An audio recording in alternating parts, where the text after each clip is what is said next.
Well, let's do this Somali thing because it's massive news. JD Vance tweeted about it, said this dude has done far more useful journalism than any of the winners of the 2024 Pulitzer Prize centers. It's Nick Shirley. Nick Shirley is another one of these like Tyler Oliveira style individuals, and I think they are low key getting dumber and dumber. If we're being real, I feel like they have gotten like, and by dumber I don't mean like, oh, their arguments are getting dumber. Like the arguments are always dumb, okay, but like Nick Shirley is objectively not a very smart person. Like you can hear it when he tries to speak, for example. Like he is not the most intelligent person, but it's once again a testament to how little intellect you actually need to do right-wing propaganda. And he is one of those guys that I've kind of felt bad dunking on because it kind of feels like I'm making fun of someone with a significant intellectual disability in the past. Like I've literally caught myself being like, oh, maybe I shouldn't do this because it feels kind of up. But I mean, he is seemingly having a lot of impact. But there is an entire like right-wing content ecosystem now that tries to do like Channel 5 style coverage, but without any of the politics, regardless of what you may think about, Andrew or whatnot. But they're basically a lot of these channels that start off as doing like Mr. Beast style content.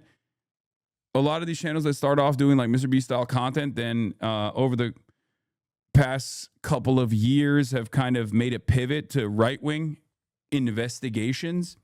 And their Tyler Hitler Vera obviously was the OG pivoter. And there are definitely a lot of people that are doing that as well. I get it. Right-wingers are latching onto it, so you reflexively have to defend it. No, there is no. I want to make something very clear before we get started on this journey. There is fraud taking place in Minnesota, okay? There have been investigations conducted into fraud, welfare fraud specifically, taking place in Minnesota. I've covered it already in Minneapolis, okay? Yes, this is true. There's also been a lot of news coverage around the fraud that has taken place in Minneapolis, Minnesota, just like there's welfare fraud taking place everywhere else. I'm in favor of prosecuting everyone that does it, regardless of what their background is. There is no, oh, wait, but they're Somali Americans, so we shouldn't prosecute them. That's not how I play this game, okay? It's ridiculous. However, the actual inconsistent standard that is being placed here is not on the left, even though right-wingers try to claim that it's actually the left that is doing this. Right-wingers claim that it is actually leftists and liberals, libtards specifically, that say, oh, if it's a Somali person doing fraud, then you should let them go. Okay? This is not true. It's actually the right. It is actually the right that does this. The right says, if a Somali person is committing fraud, then all Somalis are at fault. We should only focus on the Somalis doing fraud, and we should deport them. We should denaturalize them. Do not look at the white people that are committing fraud. Do not look at the legacy Americans that are committing fraud. Do not look at the pandemic business loans, the PPP loan fraud that took place. Do not look at Brett Favre and all these other people who will never see the inside of a prison cell. Do not look at the type of person. Do not look at like Rick Scott, for example. That person who was investigated and never really saw any serious criminal repercussions for doing Olympic level Medicare fraud is an American senator, is an American it was the governor of Florida, right? Like I can't even speak about Rick Scott without everybody going, be careful. My point is investigate and prosecute everybody. Okay. Do not try to hyper focus on like, oh, this is an immigrant problem. I don't want this to happen at all. I want it across the board investigated. Okay? That's it. This is not whataboutism. This is consistency. Having said that,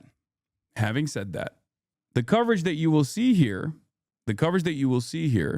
has some correct elements, like some real elements that are alarming and are suspicious, and may even tie back into the investigations that were already being conducted in Minneapolis specifically. But you will very quickly understand why the coverage takes this weird turn. Hello, we'd like to ask where the money's going. What do you guys think about the fraud that's taking place here in Minnesota? I don't think anybody is enabling fraud to happen. Hold Governor Walz accountable for this. What was this money spent on? 1.26 million. What was that money spent on? There aren't any kids. Answer the question. Yeah, nuisance streaming turned tuned up to 11 at this point. By the way, this is like I'm seeing a lot of dangers here. Are there children? There's no children inside this building. Potentially the largest fraud scandal in U.S. history is taking place in Minnesota, as literally billions of dollars have been funneled through Somali-ran fraudulent businesses. So much fraud, it could actually almost replace the entire GDP of Somalia. These fraudsters have worked hand in hand with the Minnesota government as they enabled billions of dollars to be given to fraudulent businesses underneath welfare purposes. Some of this money eventually landed in the hands of terrorist groups in Somalia, like the Do you see why I said? Do you see why I said he's just kind of not very smart? Like he just like it's not even like I'm not even making fun of him because he's like a conservative or something, or at least portraying himself as a conservative or something. Like he just genuinely is not very intelligent. Shabab, and others enrich themselves all at the US taxpayers' expense. And in this video we will break down all of the fraud from start to finish, from going to the fraudulent businesses and confronting the people who are making millions of dollars from the government. And we will also be confronting the incompetent government leaders who let this fraud happen. And to make this happen, I met up with a man who's been doing his own investigation. This is always the same thing. It's always the same meta. You go to an area that is in the news, right? And you go with like a very obvious political purpose, like you have a political agenda, okay? If this investigation is to be conducted in a serious manner, I'm all with you. I'm right there with you. I love when ProPublica does shit like this, right?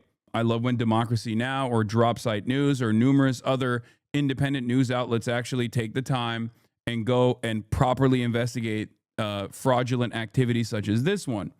Okay, I cover those reporters all the time. These reporters don't exclusively cover, liberal positions or leftist positions either. They just look at crime taking place and they uncover it and they investigate it. Okay, but they do it in a professional manner. And the reason why these investigations should be conducted in a professional manner is because if you do it in an unprofessional manner, specifically to cut propaganda for the Republican administration, you end up actually harming the actual investigators, the prosecutors that are looking into the situation. This is what I like to call the pedo hunter phenomena, right? The pedo hunter phenomena. When you actually do not take seriously pedophilia and the criminal investigations that must be conducted very carefully around child predators, you end up allowing a lot of child predators to roam free. And you're doing it in that situation for content purposes. And it's disgusting, okay? Vigilantism unironically ends up harming the actual procedures that must take place for justice to be served, okay? If your goal is sensationalization, if your goal is clout, if your goal is to cut propaganda specifically, for, J.D. Vance or whatever, then you're going to end up not doing the best kind of investigation. The thing is, he doesn't do investigative journalism. His video is barely above TMZ level. In fact, TMZ has superior methodology and ethics, which says a lot about Nick Shirley. Yeah, of course. And I think this is one of the unfortunate downsides of the independent media dominance that's taking place, right? There's a lot of good that has come out of this. And there are a lot of wonderful investigative reporters. There's a lot of awesome news outlets out there. Obviously, I wouldn't exist if it wasn't for the internet, and also independent commentary and independent journalism in general. But there's also the downsides of it, where you do the whole like, I'm doing my own research, and then you focus not on the actual criminality or the crime. You focus more so on the you focus more so on just like how Somali this style of crime actually is. For years now, as he has seen the fraud firsthand, his name is David. Let's get into this and be prepared to be shocked. How deep is this fraud here inside of Minnesota? It is far worse than anybody can imagine. You heard it's 7 to 10 billion and maybe more, and now the numbers have been revised and put out there publicly that they think it's more like 8 billion. How I got involved is that where my office is here in Minneapolis, I'm sort of in the heart of all of this fraud, and I would see these child care centers. I said, well, there aren't any kids there. It's the middle of the day. And all I No, David is not. David does not have credentials. He's a concerned citizen, and this is another part of the issue here. Okay, because he's basically delegating the task of digging into this information to random concerned citizen from the neighborhood. Okay, this is again the Tyler Oliveira method. Like, you're supposed to be doing that. Okay, proper investigative reporting dictates that what he's telling you right now, you're supposed to be doing on your own. Okay, you're supposed to be doing. You're supposed to be digging deep into the files, the data, going to the local government, and then verify. Or even if you get this information from some random Midwestern guy, you should probably verify it, right? see are a couple of guys standing out front smoking, and then I'd go by another daycare and I'd see the same thing. I said, well, where do these kids play? And so I started to go online and look, and I said, this place is licensed for 80 children. They had 0 children. Every time I went by there, they never had a single child there. Then I started to see all these transportation companies going around, and it was always a Somali driver. And I said, well, that's great. They're out there transportation, contributing, but they never had a passenger, never, ever once. And I said, well, what is all this transportation? What are they doing? So then I found out that in Minnesota, they have something called non-emergency medical transportation. So this is going to the dentist's office, therapy, whatever it might be. And I said, well, how many of these companies are there? And the research came back that there are 1,020 of them, and more than 800 of them are Somali-owned. Nobody from the state of Minnesota ever cross-checks to see if any rides were ever actually provided. All they did was write the check. So right here we have all this paperwork. By the way, there was already a audit that took place, like a professional audit that took place. Here's from Minneapolis Post. State government. What we learned from the audit of Minnesota's child care assistance program: no suitcase full of cash, but plenty of baggage. These are programs that have been audited on numerous occasions. Minnesota's legislative auditor released on Wednesday a long-awaited investigation into a subsidy that helps low-income parents afford child care, and it was a doozy. Fraud, fighting among state workers, failed policies and subpoenas all made their way into the report's 64 pages. Naturally, state lawmakers from the two major companies used it to draw a completely separate conclusion on a program that became a 2018 campaign issue when a sensational television story tied fraud in child care centers to terrorist organizations in Somalia, something that Nick Shirley brought up in the beginning. But one of the key things that they found was that there was no actual evidence of a connection between the state's child care assistance program and Al-Shabaab or other terrorists. Okay, having said that, they did actually find a litany of issues. This is precisely the reason why this story has never really gone away, and it's something that local reporters, independent reporters, and investigators have looked into over and over again since 2019. And of course, remember, this is 2019. What happened in the end of 2019? COVID-19, which also accelerated this sort of fraudulent activity by 1,000,000%, and not just in Minneapolis, Minnesota, but all around the country. One of the biggest examples of this, of course, is the PPP loan frauds that took place. Over $200 billion in pandemic business loans appear to be fraudulent, a watchdog says. This is an investigation from an independent watchdog from June 27th, 2023. Of the 1.2 trillion in federal aid dispersed on an emergency basis to small businesses during the pandemic, at least 200 billion or 17% have gone to scammers. That's the latest, most complete assessment of the potential fraud by the Office of Inspector General of the Small Business Administration, which oversaw the disbursement of the aid.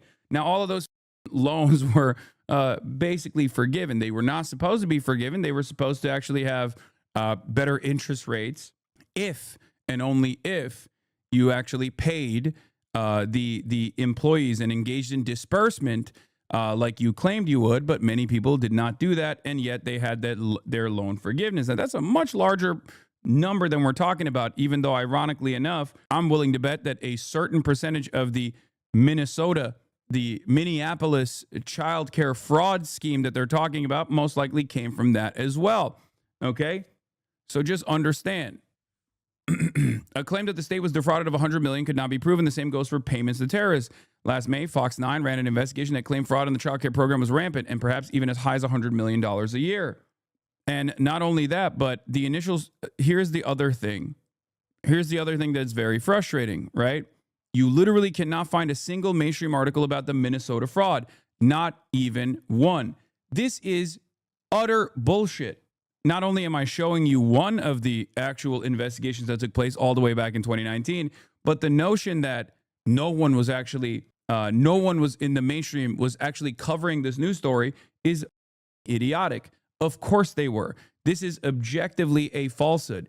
The problem here, of course, is that on the right, nobody ever gets punished for lying like this. If you lie in a politically biased direction, no one ever checks you on that lie. No one ever actually even chooses to look into whether or not there's truth to this statement. This is genuinely frustrating, okay? So that's number one. How is it that a simple guy with a camera can uncover $110 million in a fraud in a single day, but a giant billion-dollar media organization behind the glass door somehow miss it for years? It's not that they couldn't find it, it's that they wouldn't, okay? This idea that mainstream news in the United States of America and in the Western world in general, because there are similar examples to what we talked about with like the grooming gangs in the UK, the notion that like police, investigators, independent auditors, and numerous other people are too woke to properly and adequately investigate the types of fraud that's taking place in Minneapolis because it's Somali Americans conducting this fraud is insane. The idea that mainstream media is refusing to cover it because of some woke reason is also insane. And it's also untrue. Okay, this got 19,000 likes. Kathy Young replied and said, "How is it that you're a liar and yet your bullshit spreads like wildfire? It is because a lie can go halfway around the world before the truth can tie its laces." Okay? To get up and report on it. Key questions about Minnesota's fraud schemes. Tim Walz can't admit the downsides of too much welfare. Opinion: welfare fraud is far too common. This is just from the Washington Post. Of course, there are plenty of people, especially in major media, that already despise welfare to begin with and want to cut welfare to begin with. Dave Weigel says, the initial New York Times story ran on 11:30 and definitely supercharged interest in the scandal. Wasn't simplistic either. Included both Garland DOJ bringing the fraud cases and the feeding our future scammers crying racism when they got investigated. So not only was the investigation covered, even the fact that the defense against that investigation featured the actual scammers crying foul by claiming this is actually racist scrutiny, not dissimilar to what we saw in the BLM stuff as well, in the BLM philanthropic structure for the international organization. There were a lot of people who kept saying, oh, this is really racist that people care about BLM. I was not one of those people. If you recall, I said BLM as a movement is valid, is correct, but the BLM organization was definitely getting up to some very improper shit. A lot of people yelled at me for it at the time. They said I was racist. They said I was white supremacist for this take as well. Just so you know, while white supremacy is a real construct and certainly harms non-white people with regular frequency, there are definitely going to be instances where scammers are falsely claiming white supremacy in an effort not to have people investigate their shit. Now, does that actually matter to the investigators? I don't think so. Okay, I don't think so at all. I find it really strange that people will make it seem like cops are letting or prosecutors are letting people go because they're afraid of being called racist. This happens in the fantasies and in the minds of racist people in general. Was that a real thing that in the Minneapolis fraud case was deployed by the people that were perpetrating the criminal acts of fraud? Absolutely. How much success did it have is insane, okay? How much success that counter had is, I think, the part of the hysteria in this conversation. The hysteria is the notion that cops and investigators and prosecutors were actually being too woke. And how are you getting all this information about the fraud? A lot of it is through my own research. And then I have some contacts at the Capitol going back many, many years. And so the data that I'm getting is 100% accurate, coming directly from research done by people at the state Capitol. All this paperwork right here, what are we looking at? The areas of fraud that I have numbers for are mostly related to childcare. This is massive fraud that is beyond anyone's imagination, the scope. And so, for example, there's a childcare not far from here in Minneapolis that has two child cares listed at the same address. And together, they're licensed supposedly for 120 children. I have never seen a single child there ever, and I've been by that place at least 100 times. These Somalians, these groups are setting up these daycares, these childcare centers, getting money from the government, but there's no kids. No kids. Never had any of them.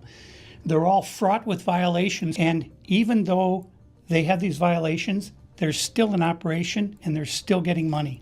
And it's millions of dollars for every one of them every year. And who's getting the money? And where are they getting the money from? So we have a thing called CCAP. It's a blend of federal and state money. The bottom line is it's taxpayer money, so it's state money and it's federal money. And the problem is the people... I need you guys to understand something, by the way.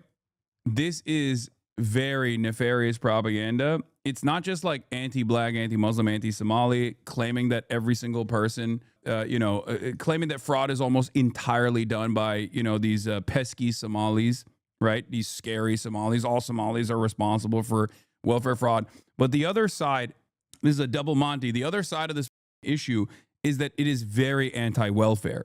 So this is perfect for even a lot of capitalists who will claim to be anti-racist, but actually despise government spending on any sort of welfare initiatives and will take advantage of this news story to say, see, the reality of the matter is there's a lot of fraud taking place at welfare. We just have to cut it. We just have to cut welfare. Nothing we can do about it.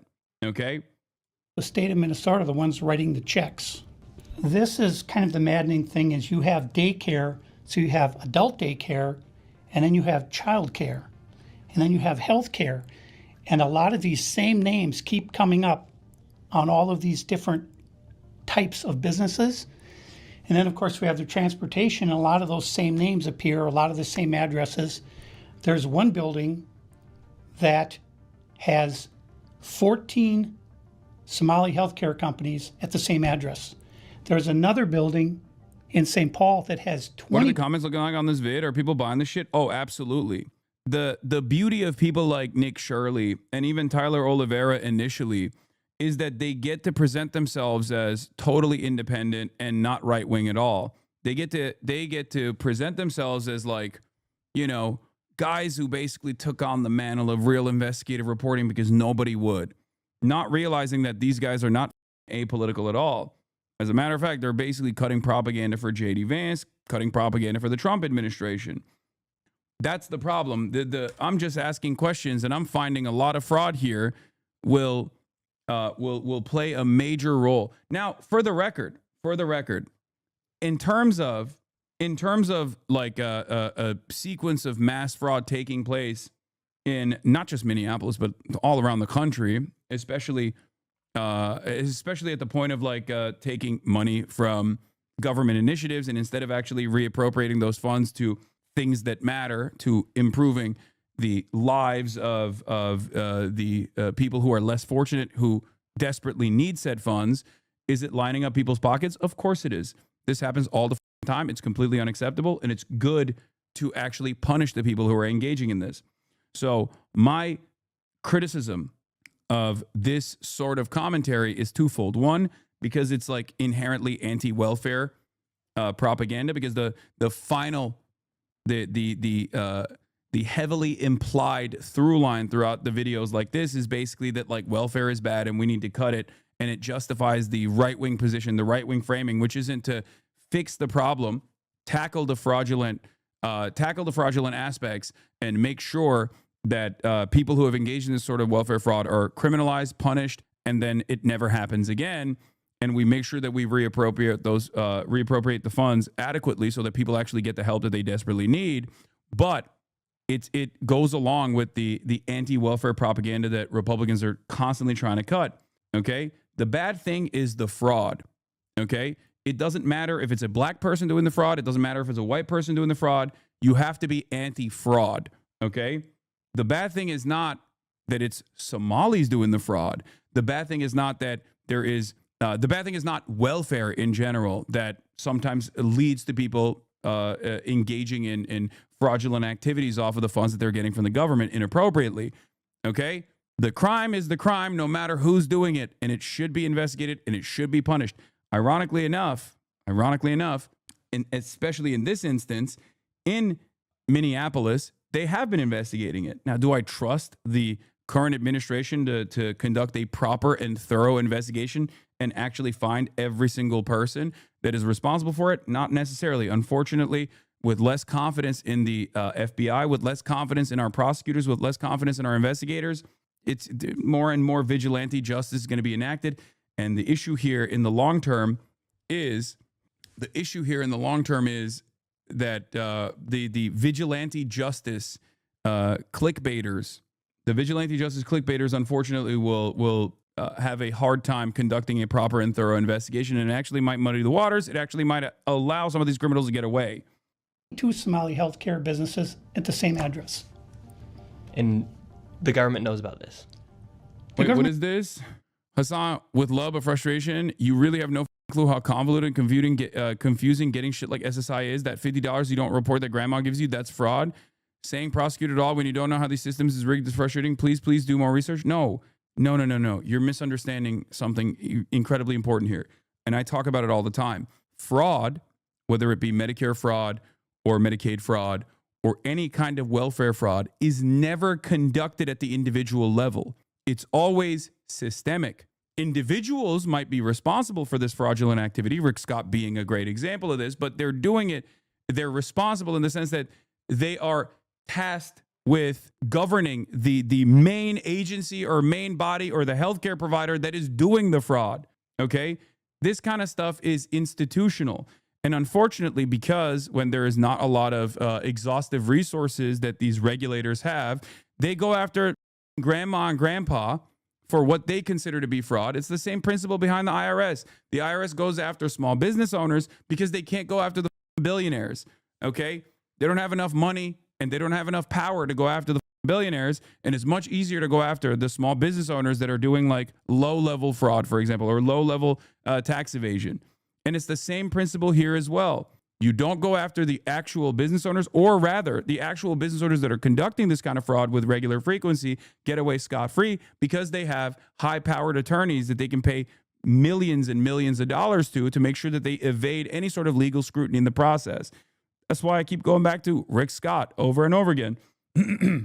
Not only free, but also working as a legislator to continue legalizing the exact type of criminal activities that he was supposed to be punished over.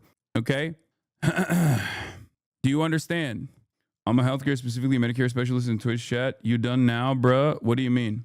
The guys that are responsible for this kind of thing, the guys that have been investigated and charged for any sort of welfare fraud in Minneapolis are not like random people that were getting money and then,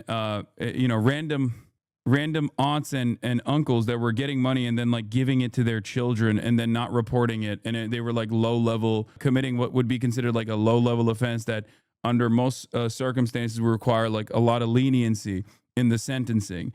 These are people who were directly funneling, they were directly funneling government funds, state funds and federal funds into their pockets without actually having those funds properly allocated to the services they were supposed to provide. That part is fraudulent activity. It's criminal behavior. They should be punished.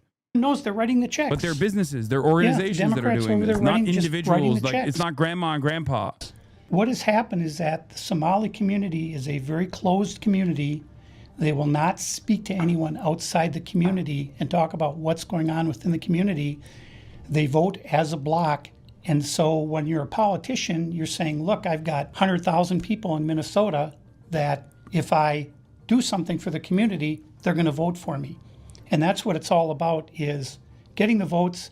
And then the people here in Minnesota, you hear this term, Minnesota nice. I'm so sick of that term. The people here are so afraid of being called a racist or an Islamophobe.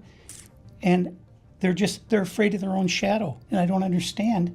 This is our future generations are going to have to pay for all this fraud.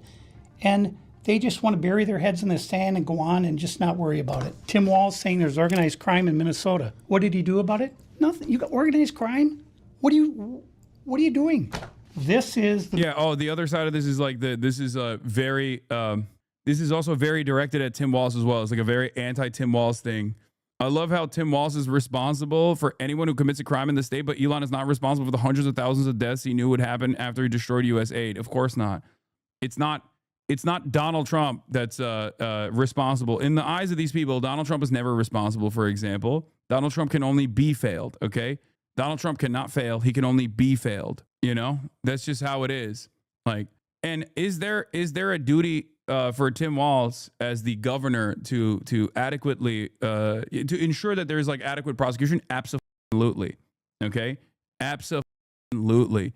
Does he have a responsibility on this? I think so. Yeah, I do. Good czar, bad boyars. Yeah. Minnesota law, which mandates I gotta that pee. Hold anyone on. who knows of fraud and is a state employee must report that fraud.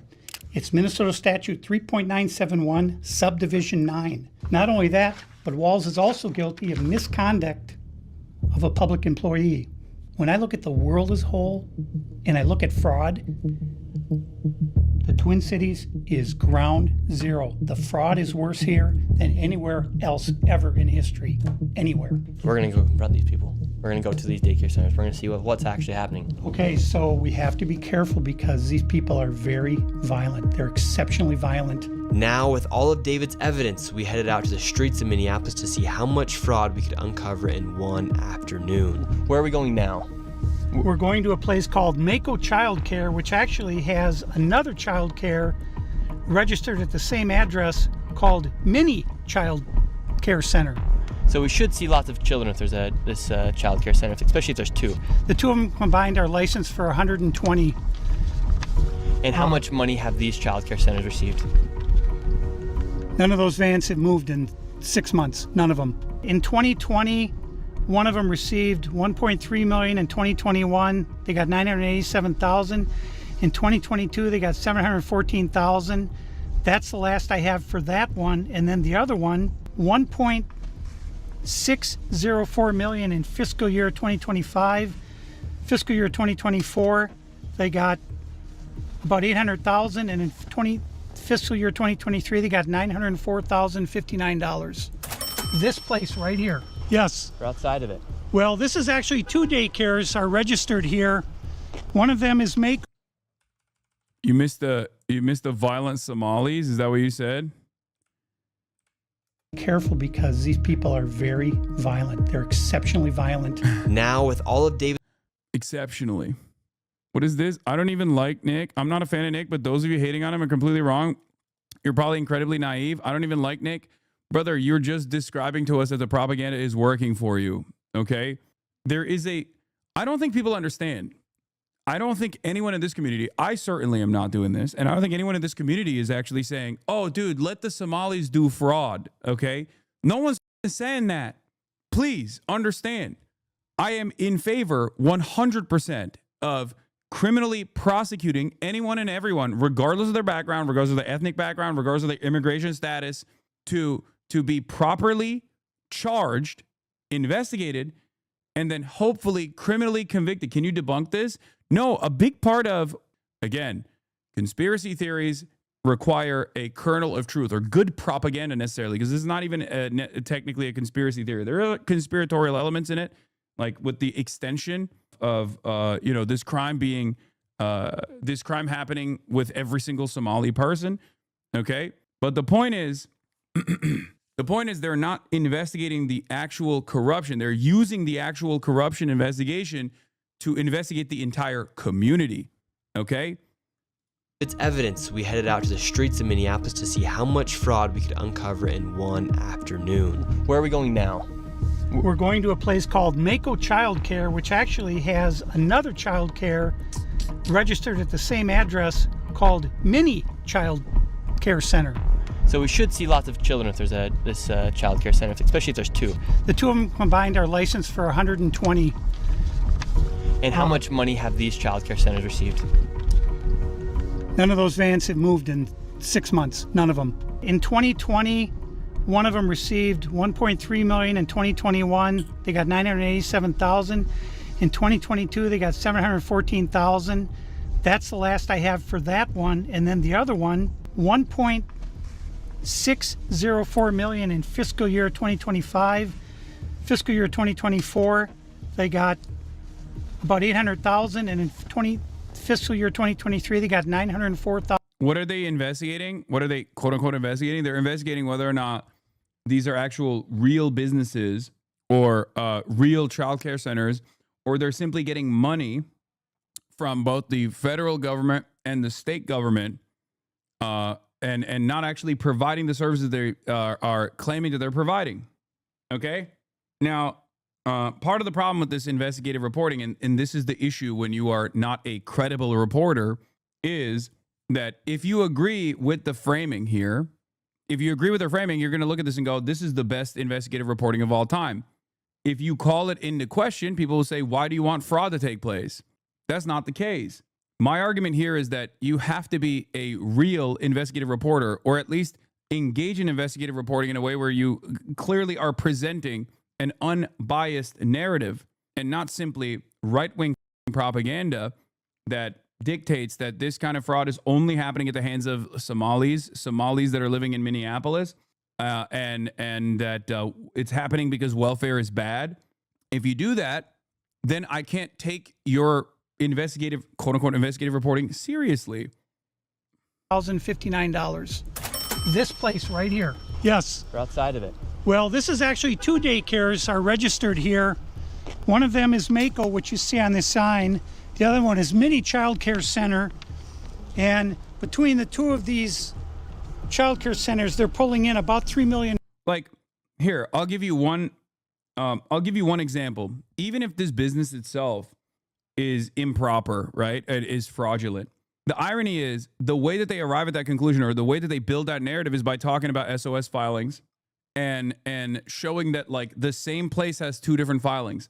You have umbrella corporations that are a part of the same exact the same exact company. For example, you can have numerous filings for the same business. This doesn't automatically imply that there is fraud happening there. Okay, there could be in this circumstance, but the very fact that you arrived at that conclusion or the very fact that you are that ratio, bud, what ratio, what? Why do people come in here and say stuff like this? Because it derails you, probably. $1 a year, and there are no children. Every facility that you go to, the windows will be blocked out so you can't see in. There's nobody here. You won't see a single child at any of these facilities. There are indeed no windows. All the windows are blacked out right here. All right, let's go in. No.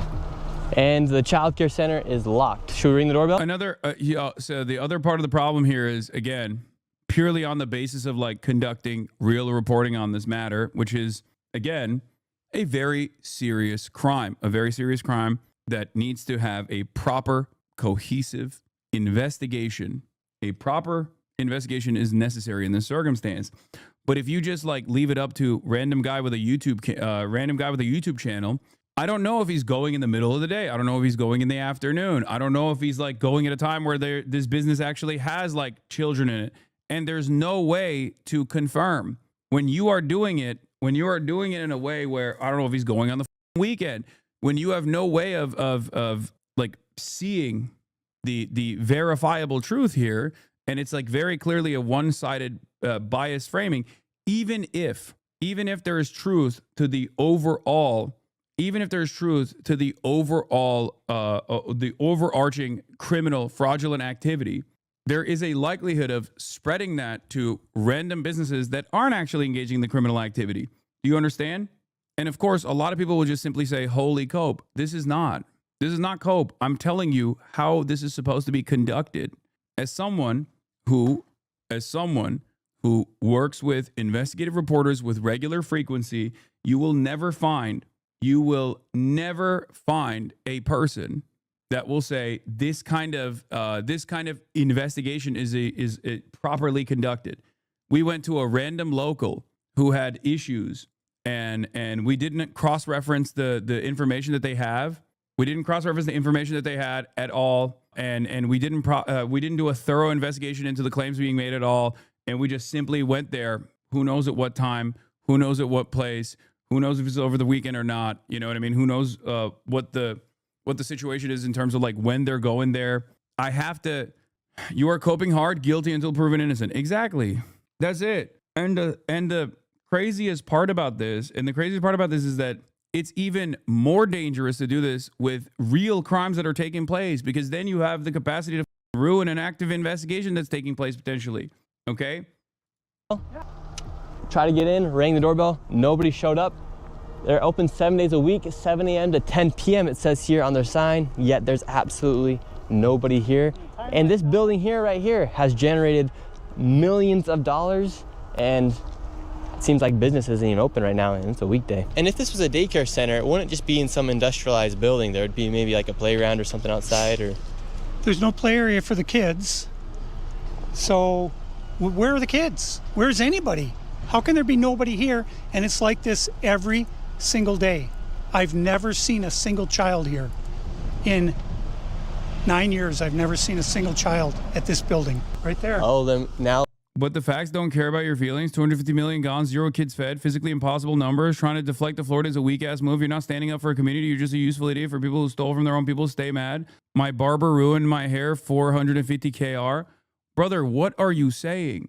Please point to me at any given moment where I've said that this kind of welfare theft is appropriate. Please point to a single time where I've said that any sort of welfare theft is appropriate.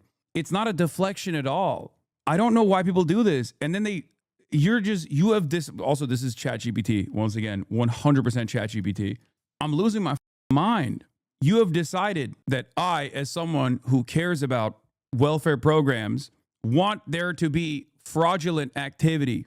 You made that up in your mind. And instead of trying to understand where I'm coming from and what I'm saying about the way that this investigation was conducted, regardless of the veracity of the claims being made, you have decided, oh no, you're just, you're just mad because you want Somalis to keep stealing welfare or something. Okay? Oh, it looks like we already got the Somalis coming through. Yeah, they're coming. The word's out. Hello, is this your daycare? No. Can you tell us why there are no children? Have you ever seen children at this child care center? I'm not sure. I don't know. Doesn't know if she's ever seen a child here. All right, let's go to the next location. And the fraud only gets more from here. Make sure you stay till the very end of this video to see exactly how much fraud we find by the time we are done. And before we go to the next location, I want to show you something super interesting about the flags of Minnesota. And here in Minnesota, if you take a look at the flag of Minnesota state flag, they recently changed it, and it very much so resembles the flag of Somalia. And really quick, I want to tell you guys about the sponsor of this video, Opus Clip. Oh, I'm so glad that there is like a tremendous apolitical commentary being done here. You know, the apolitical investigators are on it. And now let's get back into the video. Now we're going to the next daycare center. How much money has this one generated? This one, in fiscal year 2025, $1,042,059. In fiscal year 2024, $1,059,000. By the way, that was democratically voted on. Okay, and I'm pretty sure the person who designed it is not even a Somali person at all. It's so ridiculous. Though, what the does the flag have to do with anything? What does the flag have to do with anything? This is similar to how you talk about heart surgery or driver's license could be described as nefarious. I know it's a big part of right-wing commentary is to be like, well, I can't, I can't walk into this area. This is suspicious. It's like there could be a million different reasons for it. Yeah, Minnesota had a flag redesign. Okay, Minnesota had a flag redesign competition, and a bunch of people actually put up their designs. I like the former crest, by the way. The new Minnesota flag adopted in May includes symbols specific to Minnesota and was not inspired by Somalia. The flag's designer and a flag expert advisor on the redesign told Reuters. This is just like racism-induced schizophrenia, for the record. Students raised concern about Minnesota's previous flag design in 2017. Peak woke. Concerns were shared by vexillologists who advised on the new design. The Minnesota State Emblems Redesign Commission, established in 2023 by a state house bill, presented its design for a new state flag. The old flag of Minnesota violated every principle of good flag design. Brian Cham, a North American Vexillological Association member who advised the CERC, said in an email, I hate that. Including the name of the place on its flag is lazy. It can be read while waving, and it almost seems like an admission that the flag is so unrecognizable that it needs to be labeled. Oh my God, vexillologists. Oh God, flag autists are literally... Anyway, whatever. I'm not even going to get into the vexillologists and the smoke I have for them. Luckily, they will never touch my beautiful California state flag. If they do, I will fight for it tooth and nail. Okay? I hate the minimalist flag design. I think it's lame as hell. I get so annoyed. That's a totally separate thing that I get angry at, unjustifiably, potentially. Anyway, there was a competition. There was a winning flag design. Minnesota resident Andrew Precker's submission to the CERC's design contest inspired the final flag design. In an email, Precker said his design drew inspiration from the state's history and culture. The dark blue field is the shape of Minnesota, and the light blue field represents the significance of the water in the state. The 8-point star represents the North Star, which is also the state motto, L'Étoile du Nord, as seen on the floor in the state capitol's rotunda. Cham said the new flag exemplifies all principles of good flag design. And when people say, oh, the old flag was actually representative of like land theft and genocide, okay, but that's not the reason. That's not the reason why they wanted to fucking replace it with this. The reason why they wanted to replace it with this is because it's too busy. They hit it from a vexillologist angle, not even from the racism angle. And that's why I hate it. I think it's fine to have busy flag design, okay? I don't think we should be held captive by vexillologists and their intense desire to make all flags look as simple as possible. Hassan, you don't know shit about flags, lol. Whatever, dude. I had no idea flag people were this intense. Oh, you don't understand. Anyway, the point is, it has nothing to do with Somalia, okay? That is just something that an insane conspiracy theorist cooked up. And now we have to deal with it because when the most insane person comes up with a conspiracy theory, especially one that is racialized, there are a fuck ton of people who go, yeah, that must be right. That must be right. That's probably the case. Hassan is pro complicated street signs. No, there's a difference between a flag and a complicated street sign. What are you talking about? When is the last time you looked at a flag to indicate anything but like where you're at? It's what? God damn it. I'm gonna keep yelling at my chat over the Anyway, let's continue. $78, and in fiscal year 2023, $727,336. This next one is literally one block away, and this one's also generated nearly $3 million in the past 3 years. Let's see if there's any children. Let's see if any of the buildings are open. Here we go. All right, we've arrived to ABC Learning Center. All the windows are blacked out. Let's see if anybody is here. This door is locked. This facility is licensed for 40 children. 0 children. I've come by this place 100 times. I've never seen a child here, ever. The only thing I've ever seen is someone standing outside smoking. What's crazy about this is that last daycare center is that green building right there. And the other daycare center right now is right here. These buildings should be operating as they're receiving literally millions of dollars. I knocked on the door, and to my surprise, somebody actually answered the door. Hello? Can we speak? I would like to check a child in the daycare. Like normally the way to the normal way to conduct this investigation is one, to obviously verify the information that he got from random concerned citizen, right? Let's say you get a random tip from a concerned citizen.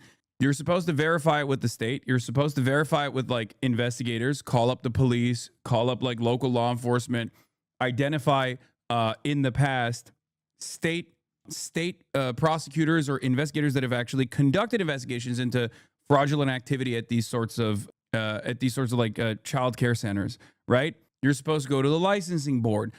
And then after that, you are supposed to call them up individually or try to figure out if there's actually any sort of fraudulent activity taking place over a long and extended period of time. You can't just like roll up randomly in the middle of the day with a camera and meta glasses to be like, can I see your children? Are there children inside? What the are they supposed to know? They don't know if you're a creep or a pervert. You look like a pervert. Whether or not there are actual children in there or not doesn't even change that reality. Like, Can I speak to a manager?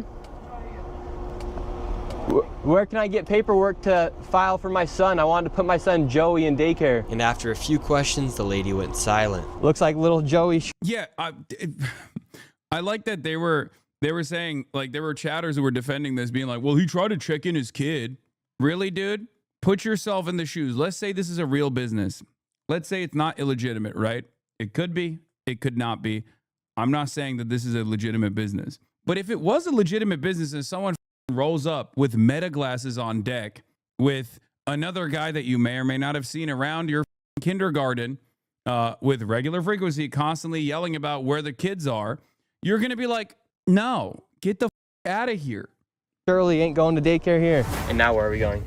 Now we're going to Sweet Angel Childcare. We're in the middle of a strip mall here inside of this neighborhood. In fiscal year 2025, this facility, which has its license for 74 kids, was paid $1.26. Also, I hope you guys understand there were multiple investigations and visits to this facility. Yeah, you can look it up on the licensing. Why is it not clickable? But the other side of this is like, you guys understand why this shit is dangerous, right? Because now you got not one guy, but a million other guys who are going to be like, oh, I can't wait to go to Minneapolis and harass every kindergarten. Go outside of every kindergarten with my camera. Okay?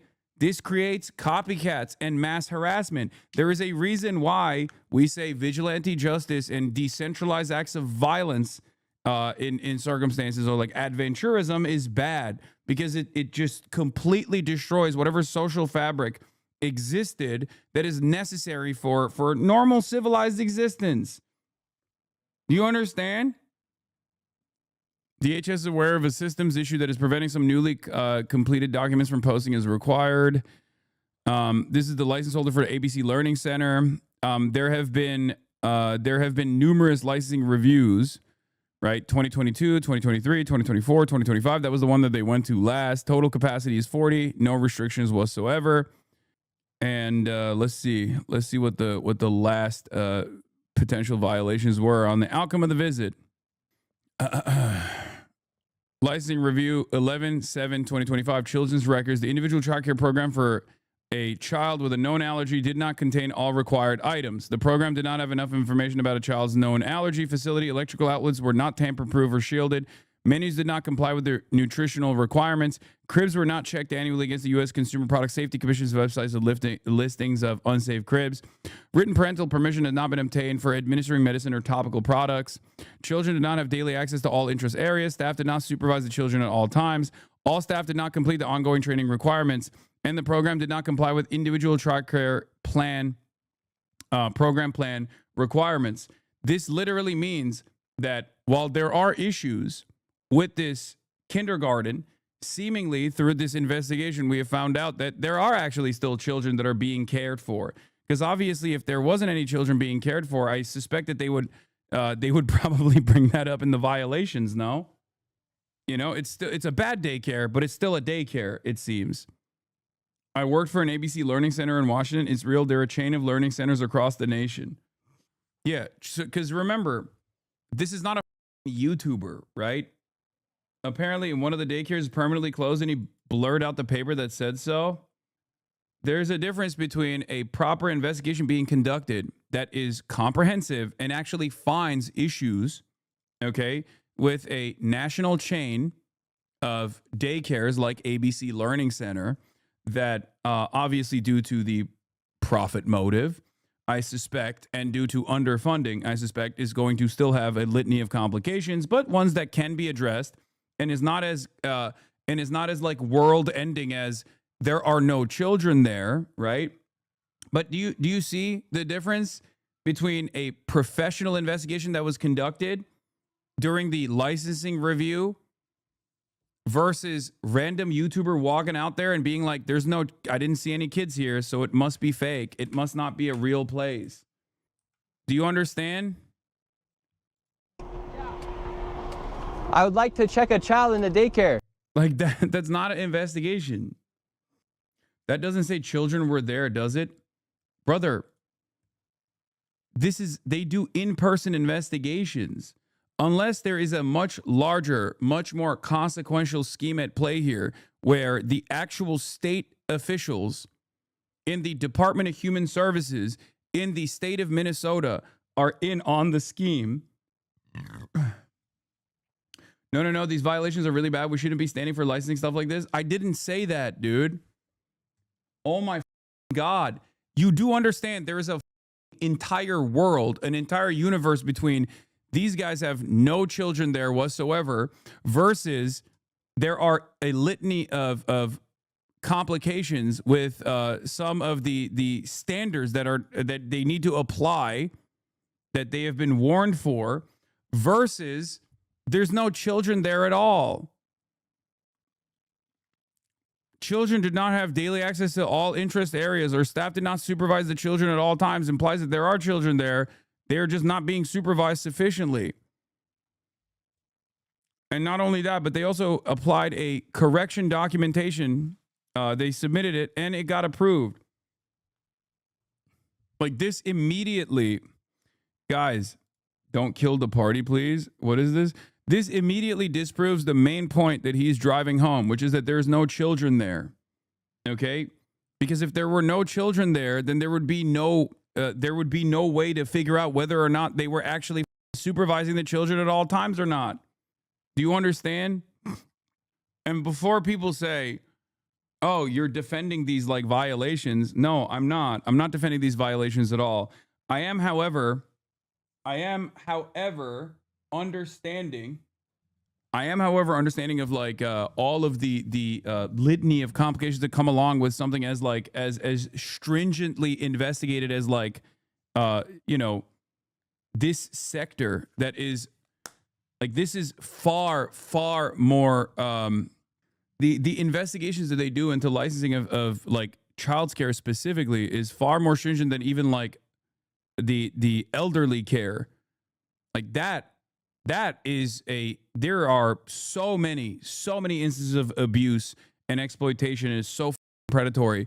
Like elderly care is far worse. Okay? You're making excuses for them, even though you're right 99.9% of the time and have the high moral high ground with most of your beliefs. This naivete will cause people to never trust again anything you say. I understand your worries about copycats, and yeah, this Shirley guy sucks ass, but it's a legitimate issue to investigate. Because this is a legitimate issue to investigate, I think it should be thoroughly investigated and not made a mockery of for a biased propagandist purpose from a YouTuber who has no interest in actually properly and sufficiently investigating it. That is the reason why I'm getting mad. I agree with that. No, you don't, because you clearly don't have the mental fortitude to understand that that is the point I'm making over and over again and consistently reiterating it. Where can I?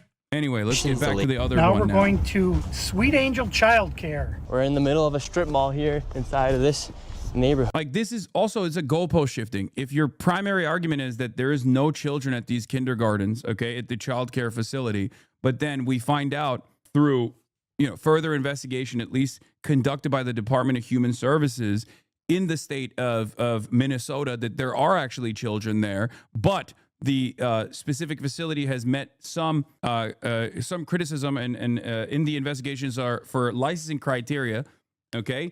And you turn around and say, why are you defending the lack of adequate childcare in the facility? No, I'm not defending that, but you're changing the goalpost. If my argument here is about like a proper investigation being conducted on a very serious crime, a very serious criminal accusation, okay?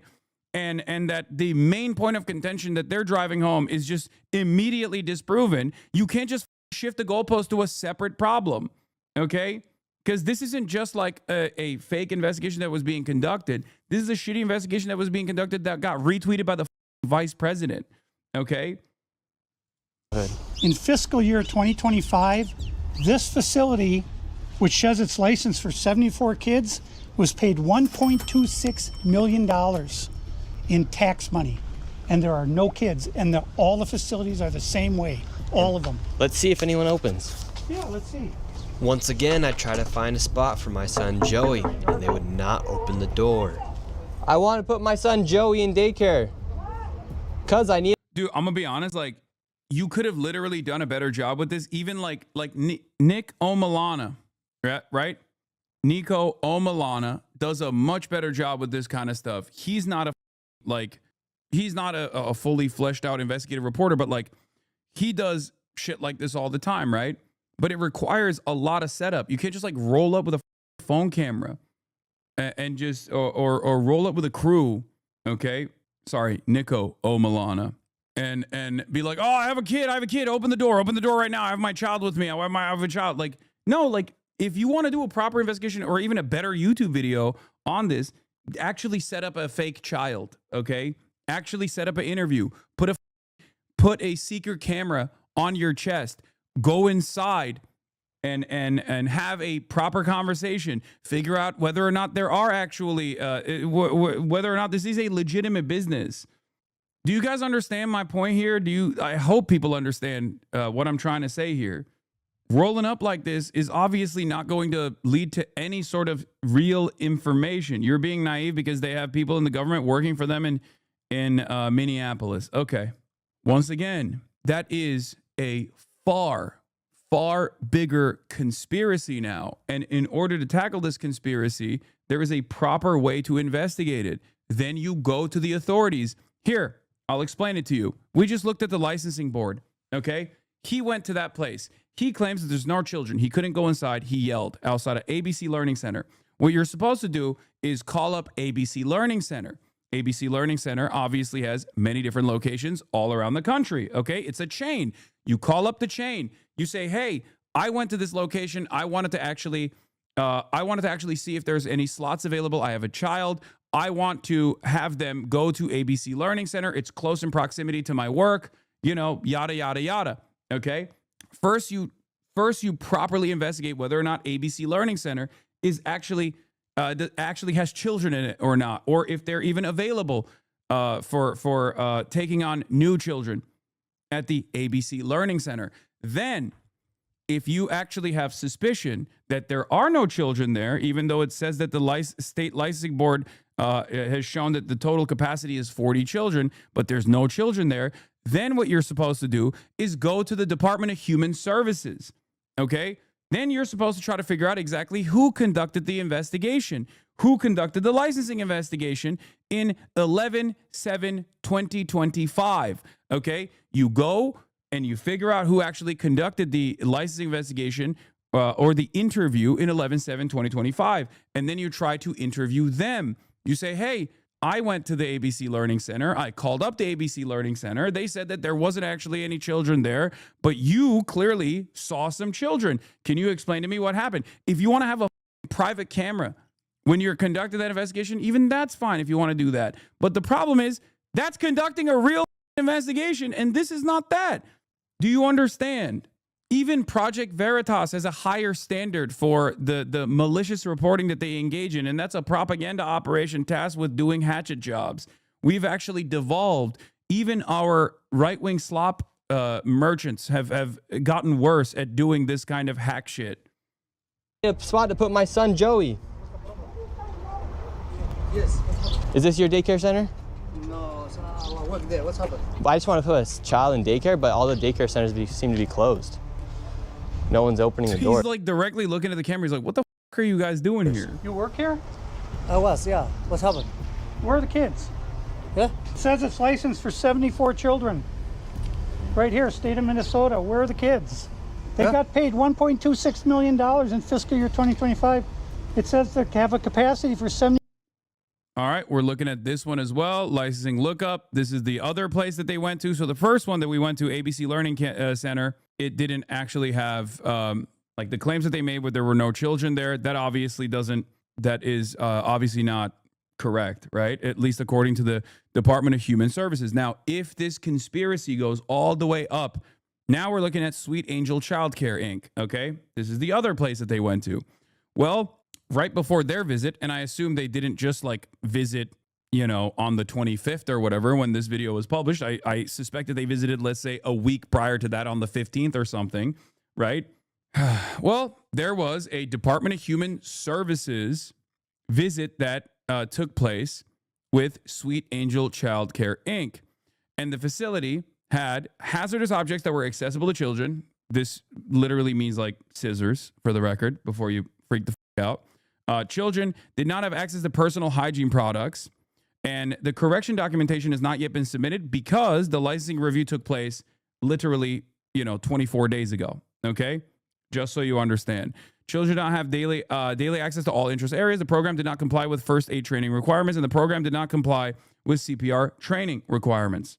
Okay, a lot of these facilities are substandard for sure, but you need to understand the main claim being made here is not that the facilities are substandard. The main claim being here is that these facilities are actually lying, that there's no children there whatsoever. Now, if there is truth to the fact that there are actually no kids there, but it seems like the Department of Human Services, okay, children did not have access to daily interest areas. Children's hands were not washed with soap and water. Oh yeah, health practices. Children's hands were not washed with soap and water.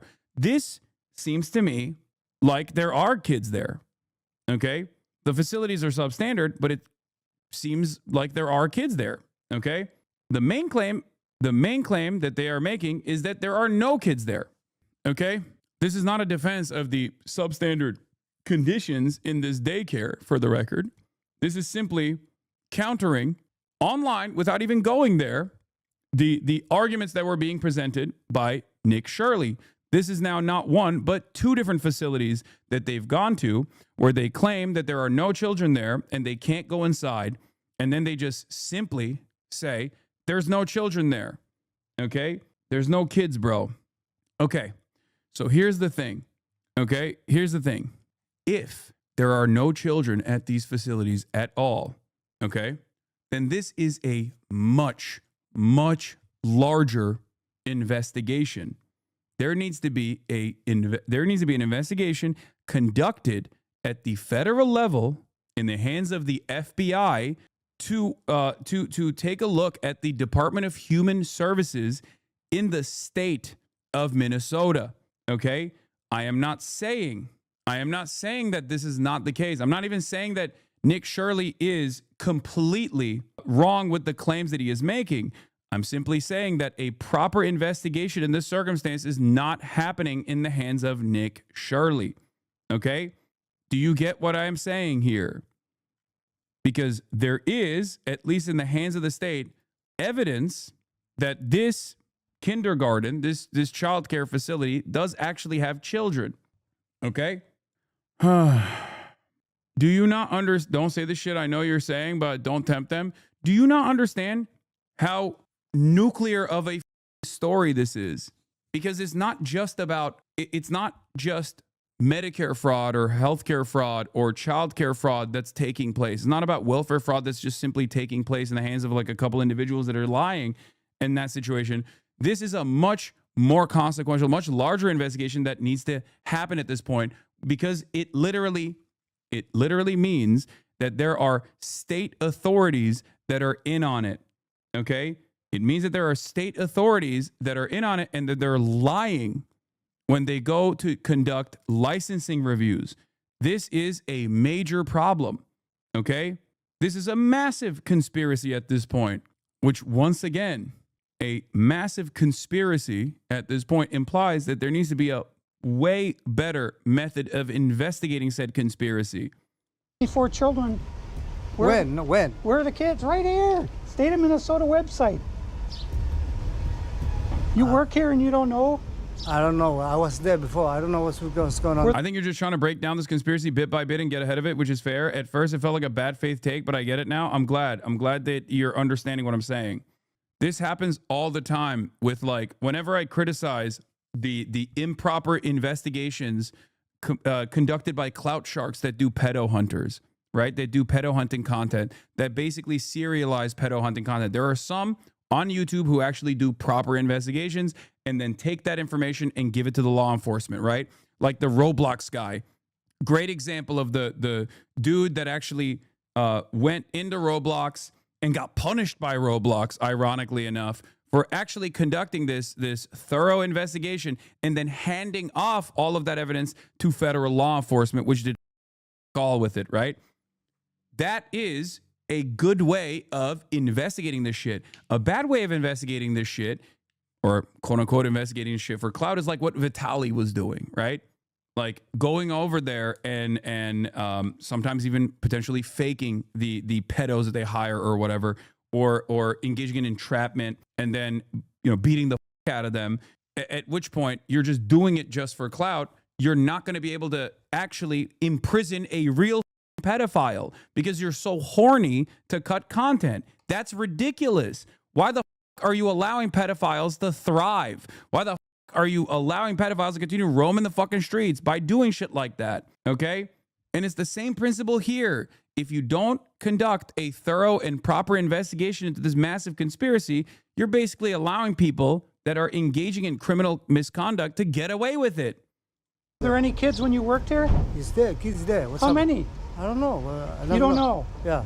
You worked here. Okay, well, then you're not of any help. Can I put my son in a daycare here? No, I don't know. Can I speak to someone? No, I don't know. No? Yeah, I would like to see if... Like, you have to understand, you're not a trustworthy person, okay? You're not a trustworthy person at this point. They're not going to give you any information. They think you're like a freak. You're presenting yourself like a weirdo with your meta glasses and your hoodie standing outside of a kindergarten. Of course, people are going to be like, I don't know, dude, please get away. Please leave. Like, you have no credentials. You just rolled up with a road mic on your chest. And you're like, well, I can't believe they wouldn't let my freak ass into a child care facility where I'm claiming that there's no children, but we don't even know if there's no children in there or not. You have a camera on you. Why the would anybody let you in there? Even if the facility was closed, whether it's because of the holiday season or the facility was closed because they got dinged by the licensors for an extended period of time as they, like, you know, I don't know, make sure that the outlets are up to code or whatever, as they found, right? Or there were hazardous objects accessible to children not have access to personal hygiene products, you know, whatever the fuck, right? Even if they took the week off to make sure that they were kept up to compliance with first aid training requirements, for example, and there's no children there at that moment, why the fuck would they let you into the facility? Of course they're not going to let you into the facility. You're nobody. You're a random guy with a camera. Hey, what's up? I came with my best friend, local old man who constantly is asking, where are the kids? I want to see the kids. I would like to see some children, please.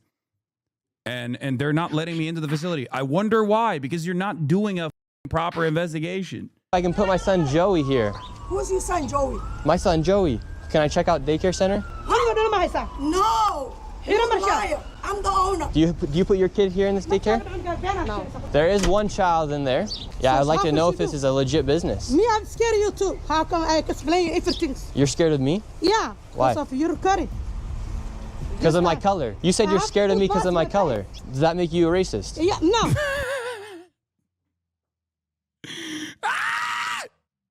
Now the argument has moved entirely in a separate direction. We're now doing reverse racism, anti-white racism. I wonder why a Somali person in Minneapolis right now would be afraid of exactly what people like this are doing. I wonder where that fear is coming from. Probably totally a ridiculous fear. Of course, a lot of people that are watching from afar that also have the same suspicions about the entire Somali community, once again, Somali Americans, is going to go, see, this person is suspicious of him because he's onto it.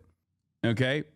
I don't even, wait, because of my color. You said you're scared of me because of my color. Does that make you a racist? Yeah, no. But no. You said you're scared of me because of my color. I'm not saying you're racist. You said you're scared of me because of my color. That makes you a racist. So right now, they're all... Wait, did she say because of your recording or because of your color? Me, I'm scared of you too. How come I explain everything? You're scared of me? Yeah. Why? Because of your recording. Oh, she said because you're recording and pointed to the collar, as in like the recording equipment that.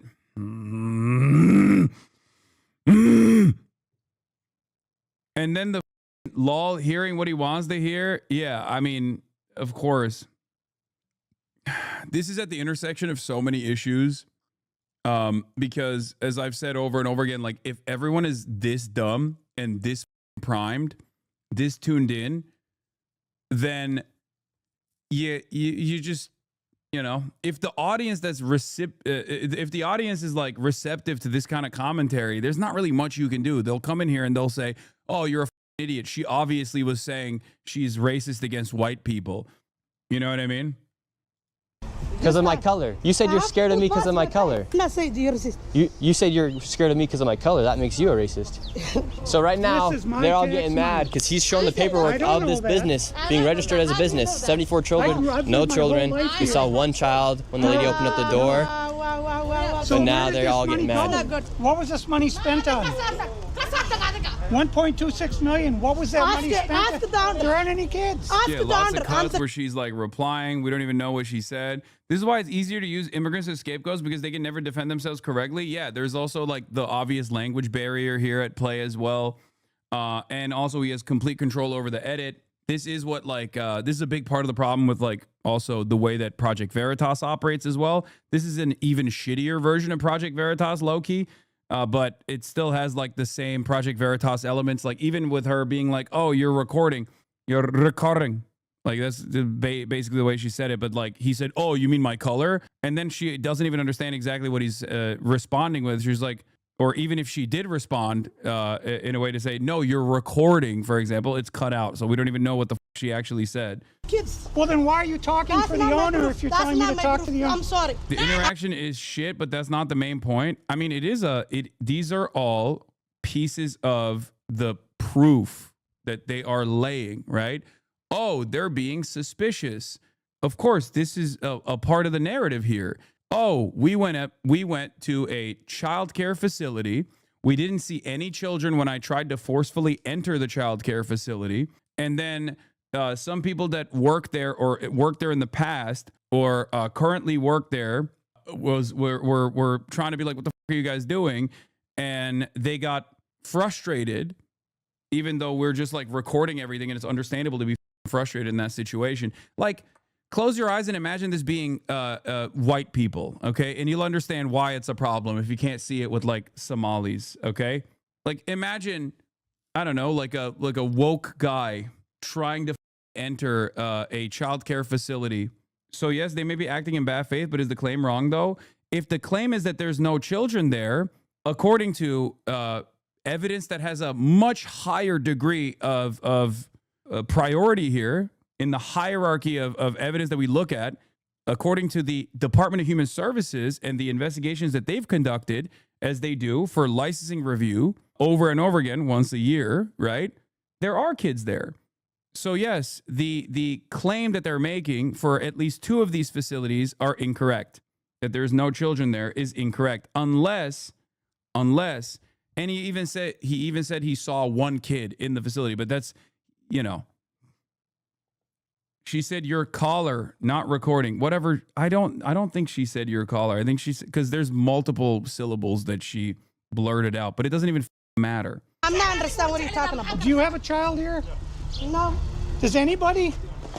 They Where are can the just 74 take those, kids? Did open you for lose a them? day. Wait. Okay. Again, I love this accusation. The reason why I love this accusation is because what you're saying is that rather than every single year when they conduct these random visits, right?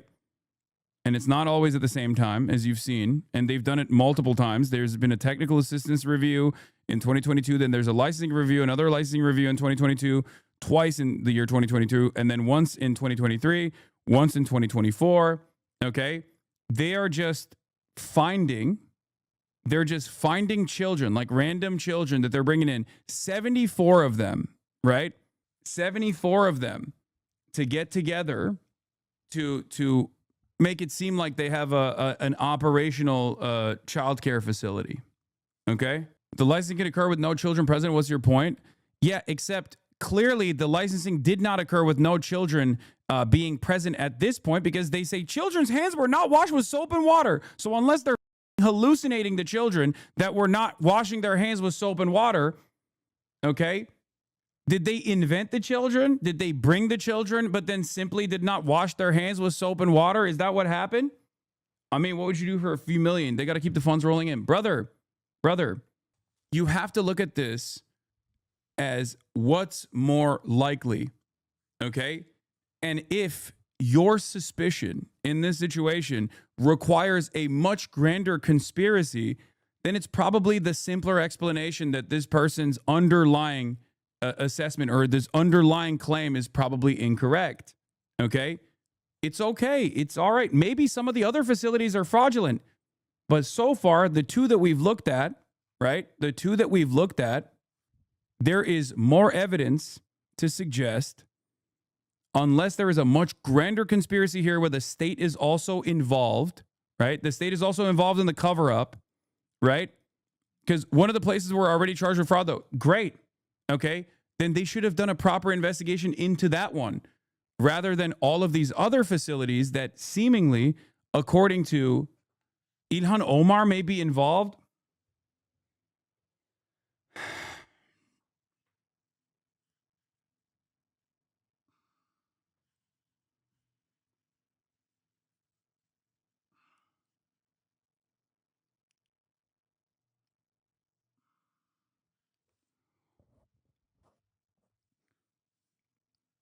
You can say that there are people working for the human services of the state.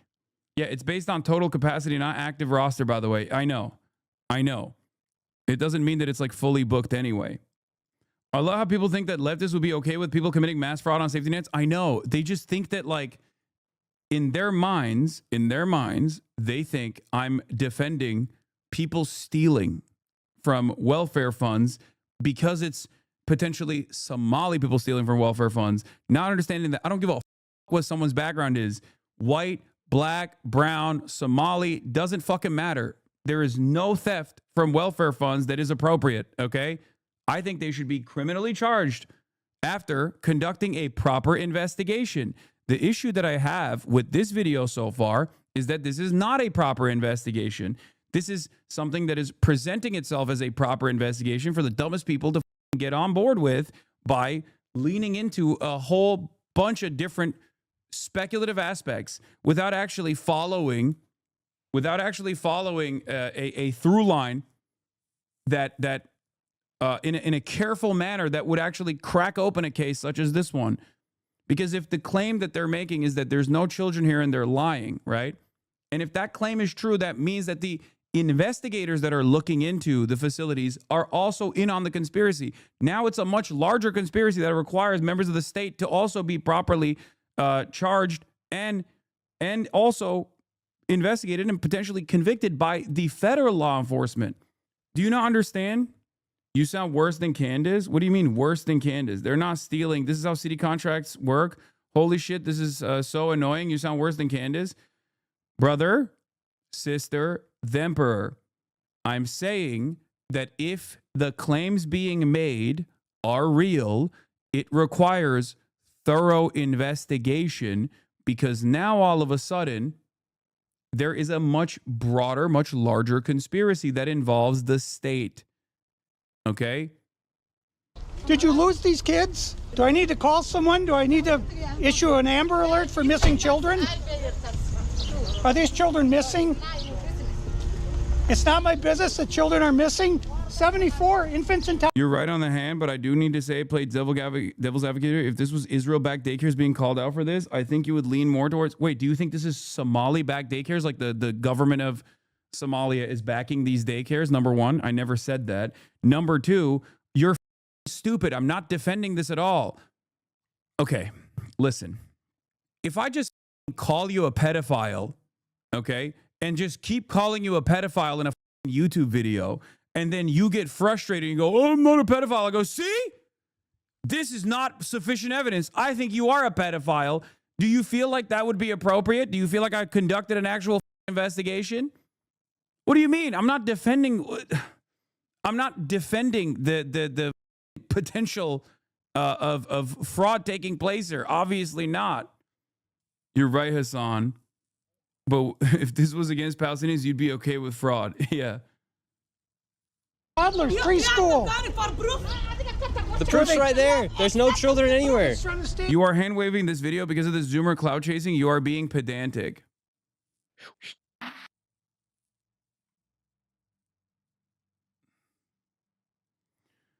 By the way, I looked up the daycares in the state, and virtually every single one has yearly reviews and violations. To put this into perspective, the question I have is, why didn't he put that in here? Or if he did, what kind of investigation did he actually conduct after the fact to try to figure out whether or not the state is actually also involved in this conspiracy? Because I'm not saying that there's no likelihood that this couldn't be like a comprehensive conspiracy, but it would involve the state at that point. Okay. And especially if the state was involved in the conspiracy, why the are they making up like fake violations then when they're doing their licensing reviews? Is that also a part of the grand design of this conspiracy, where they're like finding fake fraud or fake license issues so that they throw you off the trail? Is that what it is? Is this like a part of this grand conspiracy, or is it perhaps the initial claim might not be correct? In Minnesota, right here. I think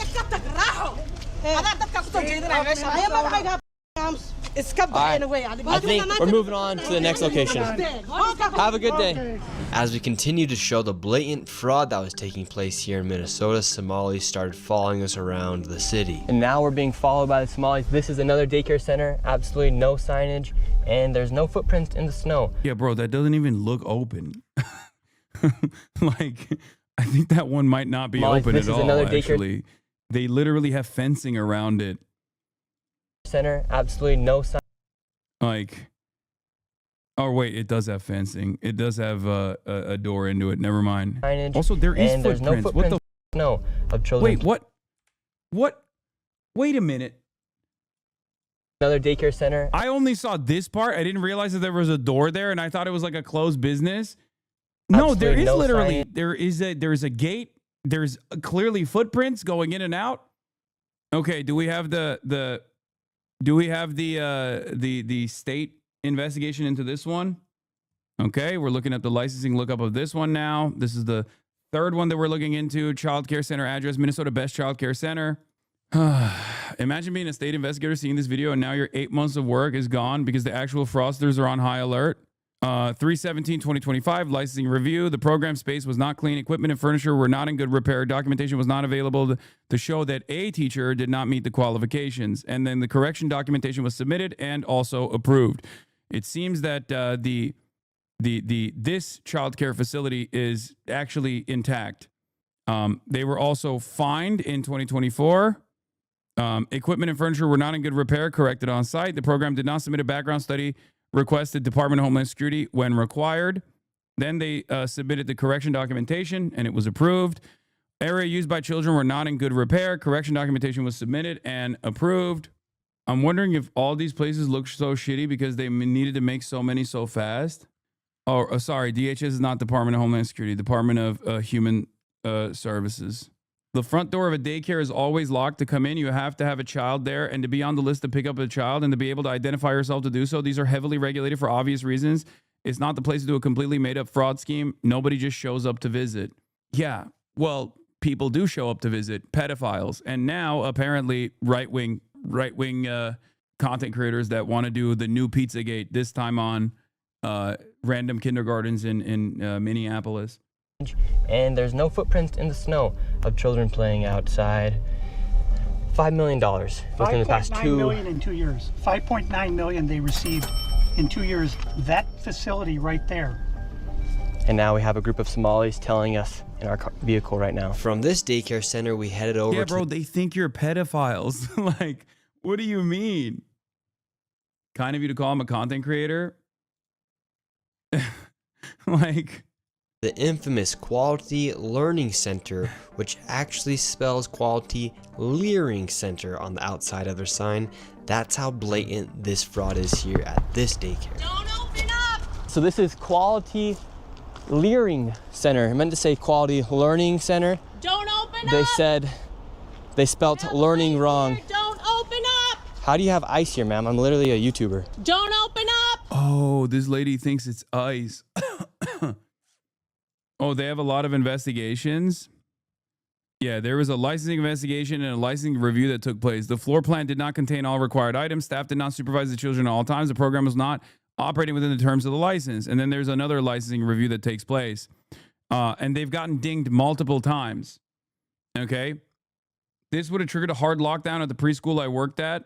He's going to traumatize children doing this. I mean, luckily he doesn't actually enter any of the facilities. So I don't think any of the fucking, I don't think any of the children were actually traumatized in this situation.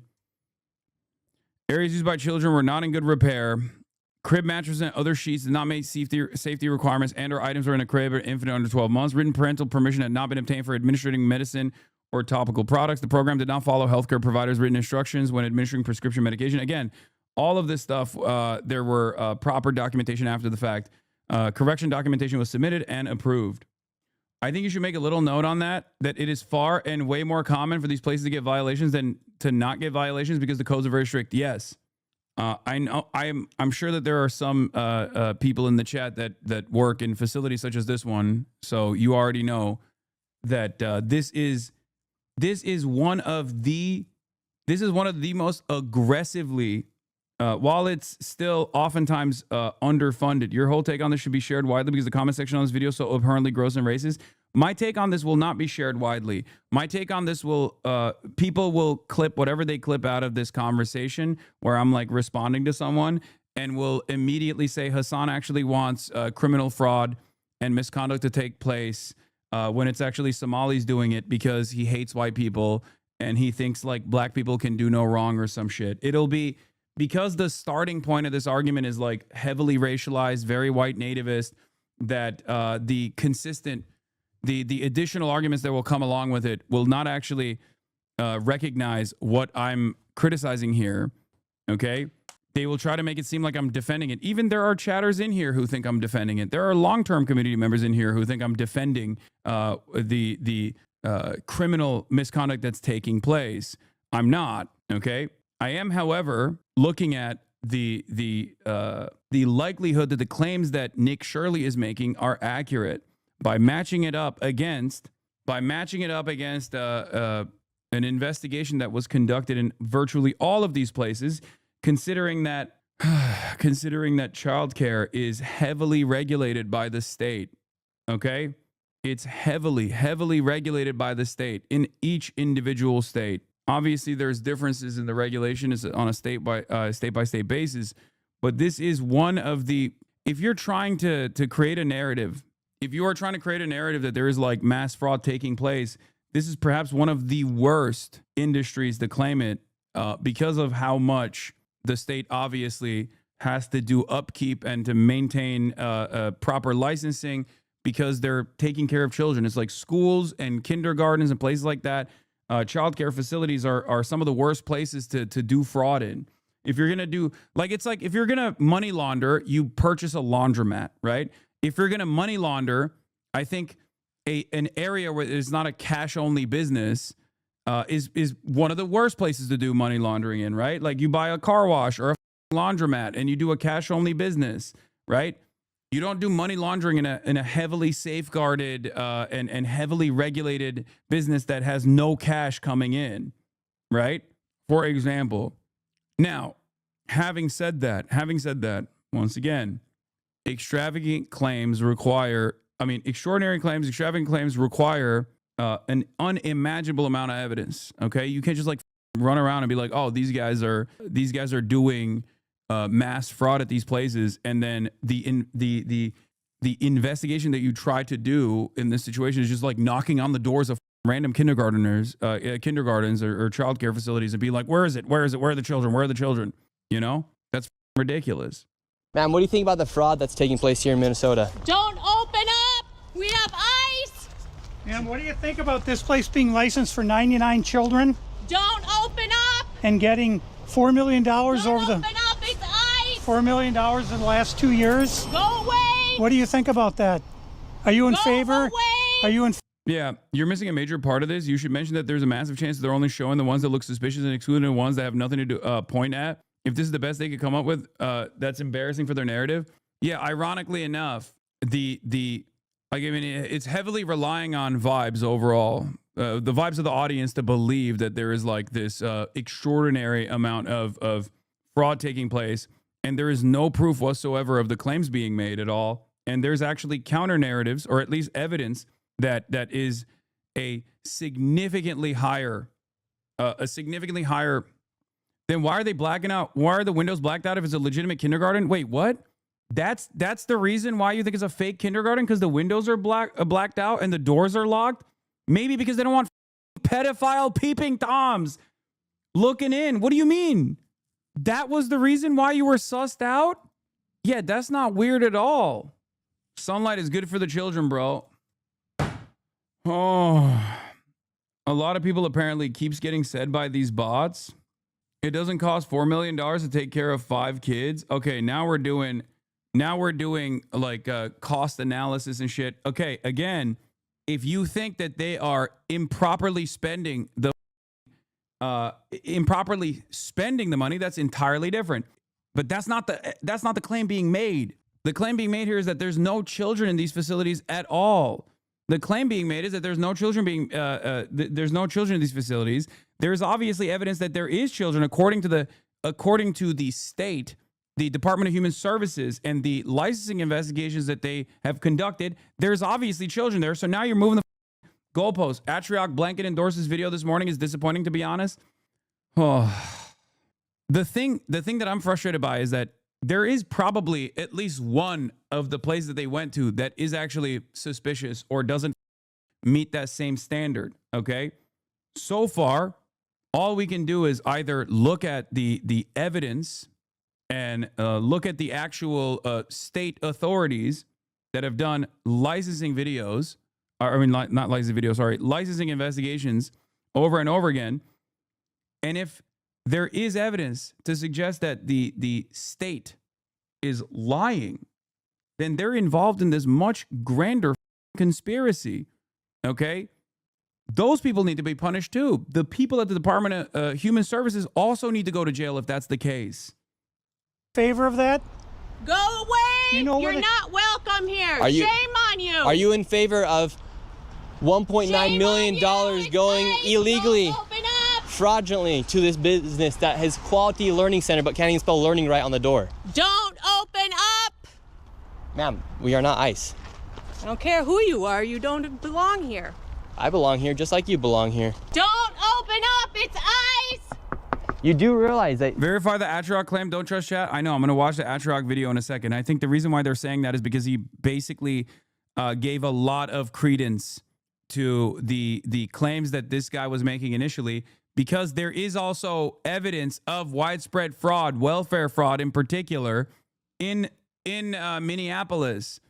But that's why a good propagandist, even if they're not very intelligent, can lean into already pre-existing instances of fraud to create a much grander narrative, a much grander conspiracy. And you have to be very careful with the way that guys like this conduct themselves. There's supposed to be 99 children in here at this building, but there's no one You don't know if there's no one in there. here. This is a child daycare Minnesota center. says 99 children. Paid $1.9 million this year in CCAP funding. Like, look. You say there's no one in there, and you point to the parking lot, okay? And at first you go, wait a minute, there's not a lot of cars there. Then you realize there are some cars there, specifically the, and also that doesn't mean that there's 99 children there at all times. That means that the total capacity is 99 children. I don't know how many children are supposed to be in there. But of course, there's not going to be any cars there because kindergartners don't drive for their own vehicles to the kindergarten, okay? To the child care facility. Do you know where the children are? Were they kidnapped? They run away? Where are the children? And this one has been dinged the most, so they might actually be. Their next renewal is in December, but I don't even know if they're still in service. Okay, this one had a litany of violations. This guy also immediately goes, "What are they, kidnapped?" I just returned. Did our heroes manage to ogle some kids at this point or not? No, they have not been able to. They have not been able to ogle any of the children. This is state of Minnesota. Right here. And who are you? My name's Nick Shirley, ma'am. And who are you with? Nick Shirley. Nick Shirley on YouTube. Yeah, so who are you with here? Oh, he's just been doing some research investigating the fraud that's taking place here in Minnesota. Yeah, I'm with Nick Shirley. This lady, she's calling us ICE. We're just trying to put law and order back in the streets of the United States. That's how TikTok responded. Get rid of all the Shut fraud. down. Have you ever seen children at that daycare center right there? Where? Yeah, it's right there. It says the child, you've never seen. Fraud is taking place within the government and the Somali population. Here, this building alone, Quality Learning Center, is a daycare, yet they spelled learning wrong, and they said leering. This daycare alone in 2025 has received $1.9 million from the government. And the strange thing about these childcare centers is there's no one here right now. It's midday on a weekday, and if you were to try to go inside, it's completely closed and the windows are all blacked out. No one's working. Midday. Children should be in here, and this place is licensed for 99 children. We about to fact check this first. If you mess with me, make sure you hit that follow button. Let's get it. What the hell is he talking about? First, the reason why you don't see any kids there on a midday is because they're permanently closed. Which makes me wonder, why didn't you show nobody what it said on that door? And I tried to read it, but you literally blurred it out. Now, the reason why they're closed isn't because of fraud, it's because they're a bad daycare center. I mean, if you was an actual journalist, you would have been able to find all the There investigators. you go. They spelt learning wrong, so they made the sign themselves. Yeah, I mean, I think you can get a pretty solid indication of the lack of interest. The blackout windows is normal. My daughter's pre-K has blacked out windows. You have to be a parent to go inside to be able to see the kids. Yes.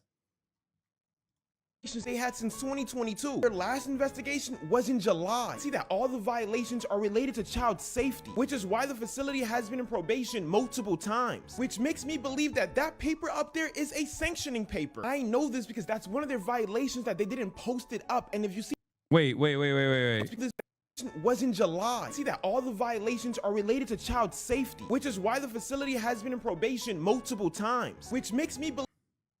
Wait, there was a piece of paper on the door when they walked up to it?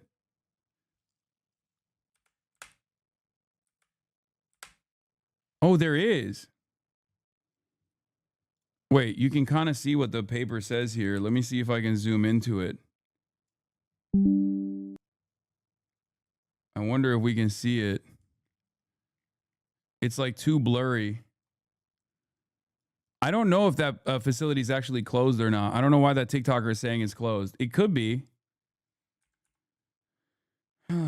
Right click to save a frame. No, it doesn't. It's not blurred necessarily, but it is not. You can't really see it. You showed a Google Maps page for the center. He looked it up on Google Maps and it said permanently closed. Let me see if I can find it on Google Maps. Let me see. I'm not. Let's see if I can find it. Quality Learning Center. Minneapolis. Quality Kids Care Center is closed right now, but that's not the one, I don't think. Fuck, I have to pee. Community Child Care Center. It's not showing up. I don't know where he got that information from. Notice he never reads the paper himself, which would be the most obvious thing to do if you're trying to get more info on the place, probably because it disagrees with his narrative. I mean, I don't even know if it's like, it's in the TikTok. I don't care. I want to do it on my own. I want to properly investigate it on my own. I want to actually see if there is the claim is accurate. Because this one says Quality Learning Center, but it says it's a mosque and it says it's open 24 hours, so it's not correct. The link that you linked me is clearly not correct. Kind of suspicious that I look up this place and the most recent review is from 45 minutes ago. It's a mosque now. I'm going to keep checking back to this location to see if all the fraud stuff is actually happening. Yeah, they very clearly they made a new point on the address. Someone made a new address or new point of interest on Google Maps after this video came out. You have to be a little bit smarter than this, okay? People can just like edit shit on Google Maps. 62 investigation is underway involving federally funded Minnesota child care centers. This is from January 28th, 2025. State records show that Quality Learning Center and Daycare still receives $7.8 million in federal tax money since 2019. Despite these regulatory issues, its conditional license was removed. This is the one that they're talking about. So its conditional license was removed in 2024. Another business in Minneapolis, Minnesota Child Care Center, had 36 violations between 2021 and 2023, some of them serious. The Child Care Center's violations included failure to request initial background checks on 6 staff members. Minnesota House Speaker designate Representative Lisa DeMuth told 5 Eyewitness News this showed oversight is seriously lacking. DeMuth asked, are we keeping kids safe in Minnesota? And what you have showed me here brings that very much to the question. DeMuth also said the legislature needs to take a closer look at the information provided by 5 Eyewitness News. So once again, this also goes against the initial argument that a lot of right-wingers were claiming, which is that it's not showing. It's not showing. These guys don't care about this. These guys don't care about this. Clearly, people have investigated this. Actual investigations, okay? Actual investigations have been conducted, okay? DHS licensing monitors licensed child care centers like Quality Learning Center for compliance with licensing or certification requirements, including health and safety standards. This monitoring is conducted during an unannounced annual visit. For the chatters who are wondering how the licensing is conducted, it's an unannounced annual visit. And the results of the visit, including the type of visit, date of visit, and any violations are posted on the DHS licensing information lookup site. So for the chatters that were saying, what if they bring children in on the day of? What if they bring children in on the day of? Unless they are literally telling the facilities that they're bringing in investigators right before they do it because they're a part of the grand conspiracy, you know, there are obviously children there. It's just that these facilities, some of them are dog shit. They're not fraudulent in the sense that they're not fraudulent in the sense that there's no children there and there's just like empty buildings that they're just like and they're farming a lot of welfare. They're farming a lot of funds from welfare. It's just that they are actually getting funds from welfare. There are children there, but some of these facilities are in substandard conditions, which is the reason why there was an investigation that was conducted. And the place that he went to actually was revoked of his license. Having poor standards and running an entirely fraudulent business where there's no children, which is the claim being made here, are 2 separate issues, okay? To be fair, it seems like part of the scheme was regulators not really looking into most of these places and mostly just taking the word of the organization for it. Not that this kid is actually doing the work necessary to prove that for these ones. Yes, but you understand that there is a entire world of difference between the investigators are not also properly conducting the licensing, like the regulators are not doing their jobs again, versus there are no children there. Which is ironic because it goes back to my argument, which is that there needs to be proper regulation and the authorities need to actually ensure that the regulators are actually tasked with doing the proper regulation. Okay? So just understand that, like, if there is some serious crime taking place here, some serious fraudulent activity taking place here, then the appropriate measures that need to be taken require the federal law enforcement to actually go through and hold the Department of Human Services in the state accountable for not doing their due diligence. Okay? Corrective actions, the child care. Okay, so when it's determined that one or more licensing violations occurred, a correction order may be issued. The correction order lists citations of the violations and specifics for corrective actions the child care provider must take. Programs are typically ordered to correct the violation immediately. The Department of Homeland Security also evaluates the nature, severity, or chronicity of licensing violations and the effect of the violation on the health, safety, and rights of persons served by the program to determine whether a more serious sanction, such as a conditional license, is warranted. No, I mean the places that did not have any children, which is true for some. I don't know about the other ones in this video, though. Nick certainly has not proved it. It seems that there was no due diligence done and they just signed off on whatever. Well, the problem is if the Department of Human Services is literally saying that there are a litany of different licensing complications that they found without actually seeing any children that are in violation of the like health standards, for example, then they're just making up children that are there. And because no person that actually works in the child care facility is going to turn around and tell the Department of Human Services guy, be like, yeah, we got kids here, but also they don't wash their hands, you know, so they can get dinged, right? So they can have if they are running a fraudulent operation where there's no kids whatsoever, then obviously it's not in their best interest to invite additional scrutiny into their licensing investigation. Okay? Do you understand? This isn't to say that there is no fraud happening. I need to say this over and over again. I'm not saying that there's no fraud happening. As a matter of fact, there is definitionally some of these childcare facilities and many other places in Minneapolis have been investigated thoroughly and have been found to engage in fraudulent activities. Okay? This is true. This is real. But the argument that is being made by Nick Shirley and now being parroted by the right is that this is happening in virtually all of the child care facilities that are run by, I guess, Somalis. I don't even know if they're all run by Somalis or not, but that's the claim that they're making. And that this is a Somali-style fraud.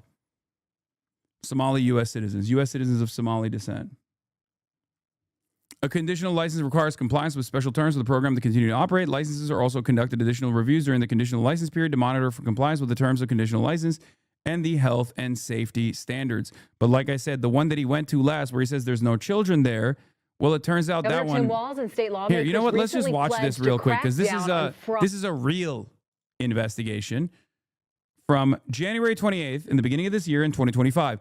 Now, maybe you will understand there is a difference between a real investigation, if you see a real investigation in the same exact facility, the singular facility in question here, and whatever Nick Shirley was doing, so that you can understand, you know, what real journalism, investigative reporting actually is supposed to look like. State government programs, after scandals questioned their oversight. We got complaints about the Child Care Assistance Program and took a closer look at some of the daycare centers receiving millions of your taxpayer dollars. And we found reports of violations state investigators called a threat to the safety of children at centers that continued to receive those federal dollars. Jay Cole spent months looking into these issues, and he joins us now with what he's found in a story you're seeing first on 5. Jay. Yeah, Lindsay, CCAP is a $34 million state program that receives federal funding.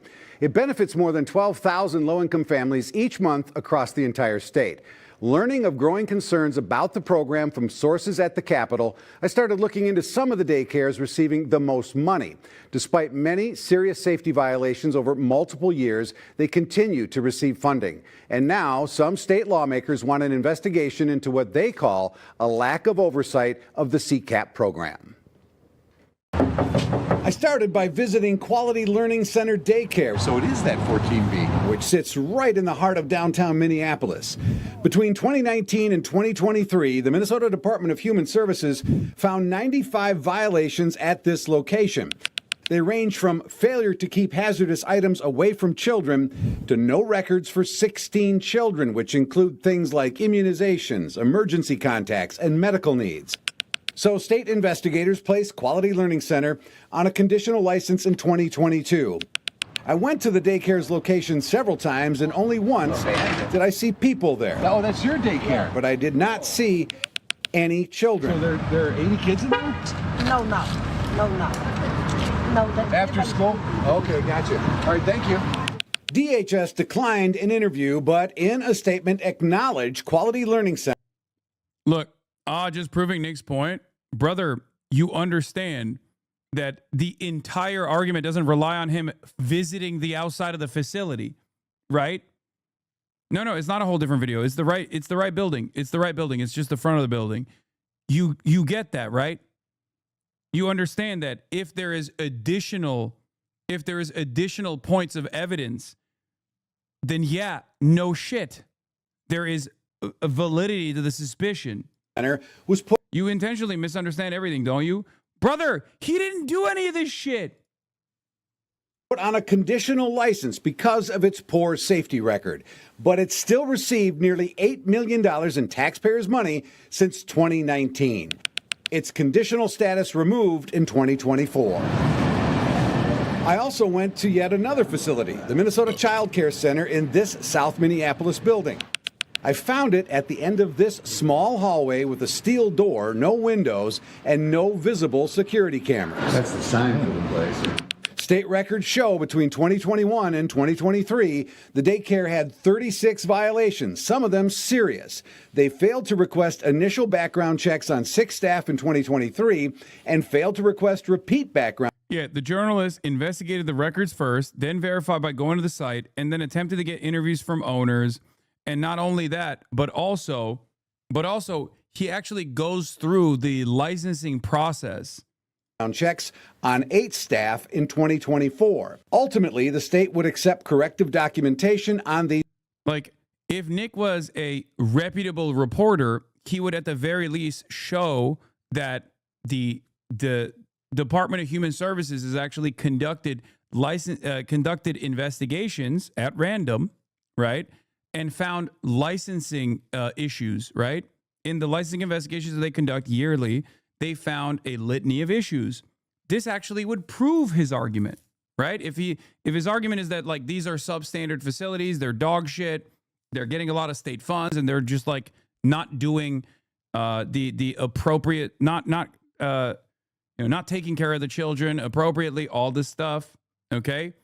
But that's not what he's doing. He's saying that there's no children at any of these facilities, all this stuff, right? And he's not even showing the Department of Human Services actually conducting licensing investigations throughout the years. He's just simply saying there's no children, there's no children, there's no children.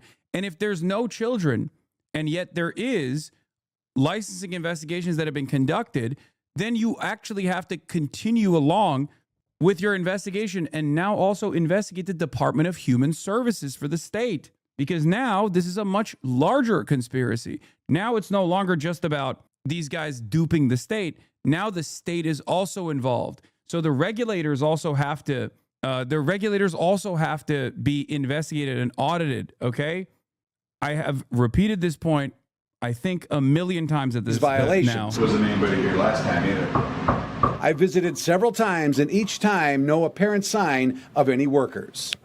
And each time, no apparent sign of any children. I think there's anybody there. Since 2018, Minnesota Child Care Center, however, received $11.5 million in CCAP money. I asked DHS why daycare centers could still receive millions of dollars with questionable safety records over multiple years. In a statement, DHS said under state law, they can only stop payment, quote, when a provider intentionally gives false information or submits false attendance records. There you go. There you go. Now, that's the claim. The claim is that there's false attendance records, right?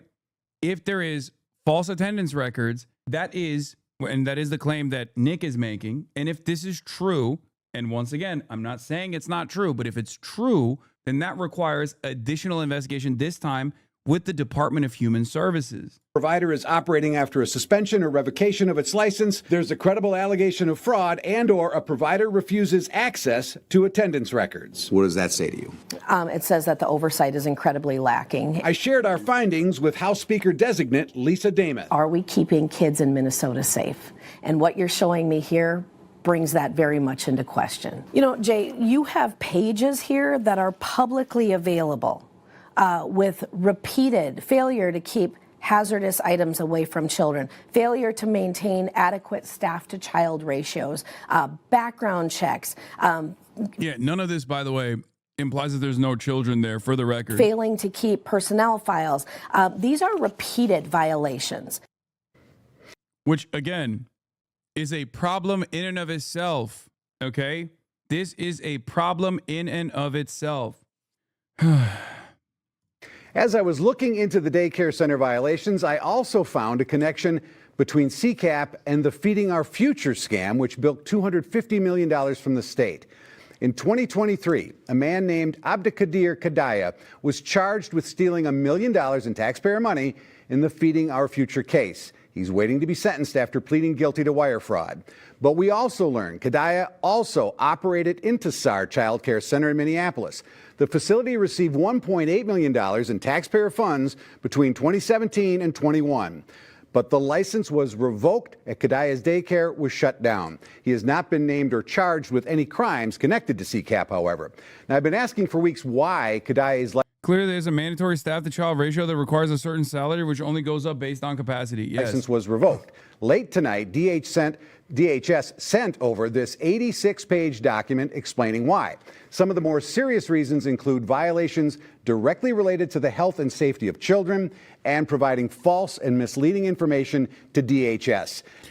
I'm surprised that the reporter, fake reporter here, obviously compromised, didn't bring up how Somali this crime was and how it ties back to Al-Shabaab and also the state flag that is now the Somali flag. It's just strange because I feel like those are some of the more important parts, or about how violent the Somali people are, the nature of the Somali Americans. DHS also told me they have 62 active CCAP investigations for family child care and child care centers. And as far as the 2 daycare centers in our story are concerned, I reached out by phone to the names and numbers listed as the licensed operators, and I've not yet heard back. So some new information that there are now 62 active investigations into that program. Yeah. So notice how there are already active investigations that started in the beginning of January. So the very notion that that there is no investigations being conducted whatsoever, or that there's like widespread abuse taking place in the way that they're claiming is taking place, is a little incredulous. Some of these places were just fronts with no children and just staff on paper. Not sure about the ones in this video though. Yes, there was already an active investigation that took place, specifically with the other welfare fraud philanthropic organization that he mentioned in the video. Some of those were also involved with childcare. Okay, but what these guys are doing is basically claiming that all of the childcare facilities that they went to is all fake. It's all bullshit. They all made it up. And if there is evidence for this, right? If there's evidence for this, and this is not exactly, as you can probably tell from the vibes overall, this guy's not exactly a woke lord, okay? It's local news.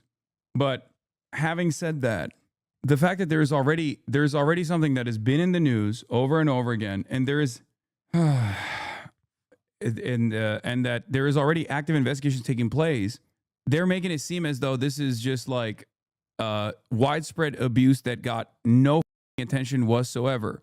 So even on that front, the narrative is bullshit. The narrative is fake. Nick Shirley on YouTube. Yeah, so who are you with here? Oh, he's just been doing some research investigating the fraud that's taking place here in Minnesota. Yeah, I'm with Nick Shirley. This lady, she's calling us ICE. We're just trying to put law and order back in the streets of the United States. Bro, this is my least favorite type of chatter. Look. Great investigation by Jay. Glad Nick brought more eyes to this issue. Brother, that is literally what J.D. Vance said about Haitians eating cats and dogs. Okay? Remember when J.D. Vance went on television and was asked by Dana Bash why he lied about Haitians eating cats and dogs? And he said, well, sometimes you got to lie to bring attention to an issue. That's absurd. Okay? The f do you mean? That investigation that we just looked at from the local news broadcaster was in the beginning of this year. Okay? 12 months before this video came out. Stop being a bot. All the fraud. Have you ever seen children at that daycare center right there? Where? Yeah, it's right there. It says the child. You've never seen daycare. I haven't seen anybody in there. We're going to educate you on something. So what do you think about this daycare center? They spelt learning wrong. They've received over $1.9 million this year alone, and they're supposed to have 99 children here. I don't see it. Have you ever seen any children here? None at all. None. This year they got 1.9 million. Last year they got 1.5 million of your tax money for 99 children. We just want to know where are the kids. Right. Where are the children? I don't see them. I've been here since 2017. I haven't seen anybody like Never that here. seen a child here. No, not at all. And so you've 8 never years. seen a child here for 8 years? Nope, not at all. And how does that make you feel knowing that this place is receiving $1.9 million? Disgusting. Like, even if there were children in the past 8 years, why the f would this guy know whether or not there are kids there? That's so stupid. I think the fact that there are no children there now, I believe, it seems to me like they closed it down. Okay. And they got a conditional license because they had too many violations over and over again. This is from 2022.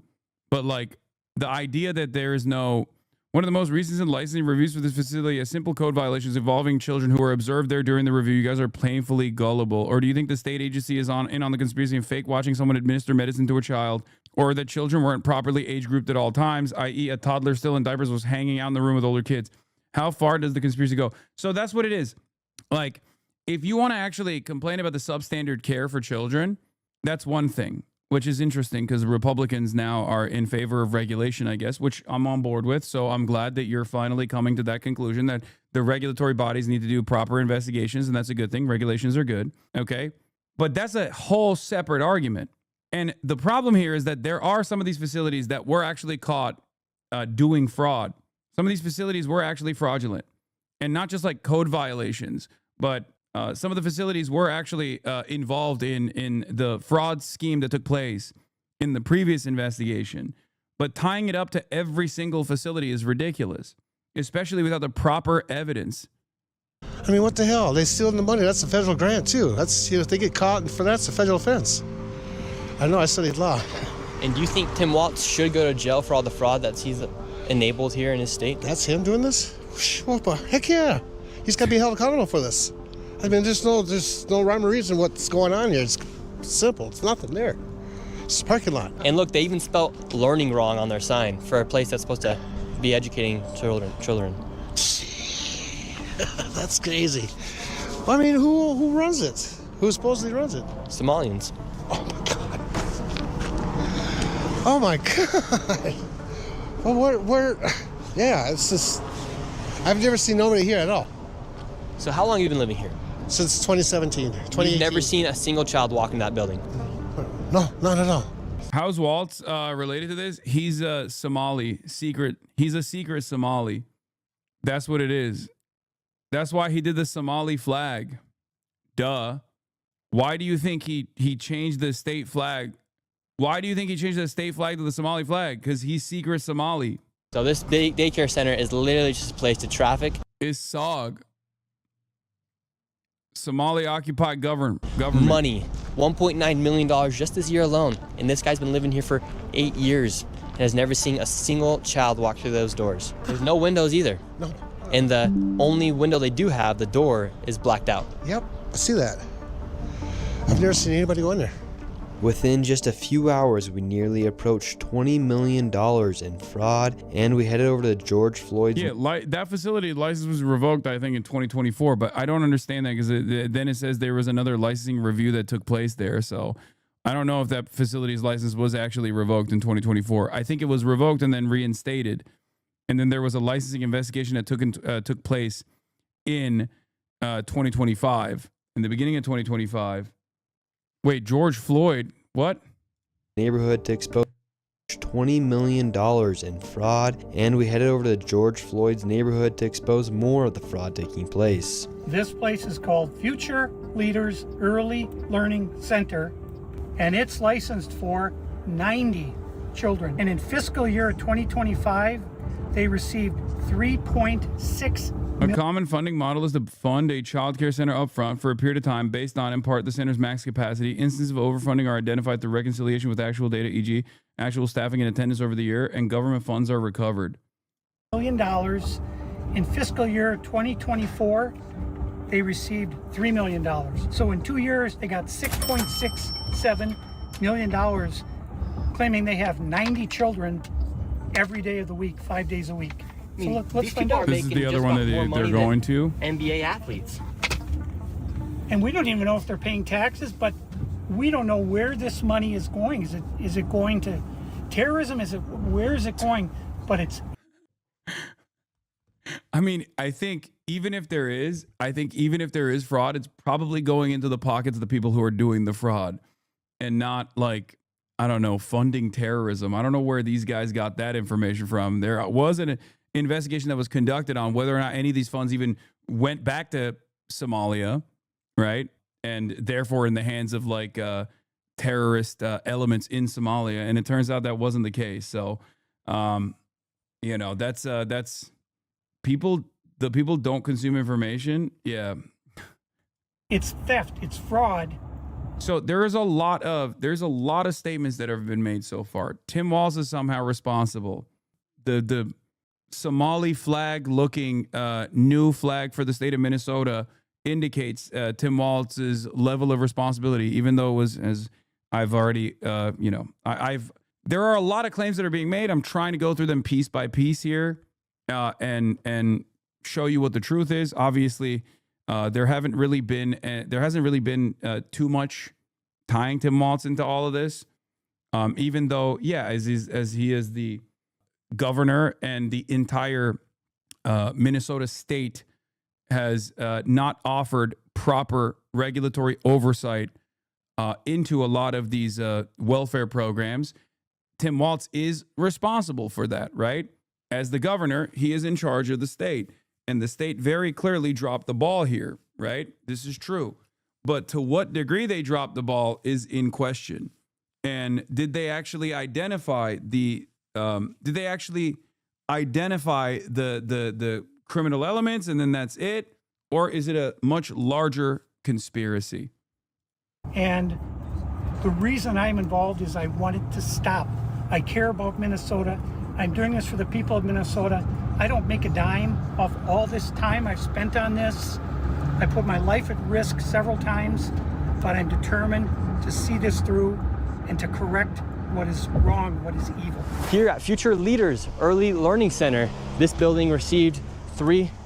This is the Future Leaders Learning Center. Got a licensing review last month. Carpet or rugs were not in good repair. Program space was not clean. Products controlled diaper rash were not properly labeled. The program was not operating within the terms of the license.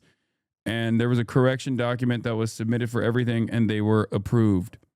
Over $3 million. Hello, how are you? I would like to see if I could bring little Joey, my son little Joey here. Is there paperwork or can I check out the daycare? No? Why can't I check out the daycare? Milton's not here. Okay, but if I can't get paperwork or anything to submit my son little Joey to come in here to daycare? Again, dog, you have cameras with you. You have a bunch of people. Of course, people are going to be sussed out. Even if you were going to do this, you have to bring your little brother or something, okay? Like, you can't just like walk up with old white guy and security and a camera crew and then be like, why are they being weird about this? With no little bro in tow, okay? You got a dude who is supposed to be security with a balaclava on, and you're like, why are they being weird and suspicious? It's a child care center. Of course they're going to be suspicious of random adults that are trying to barge in. Why wouldn't they be? Yeah, especially at a time when there's like heightened tension. They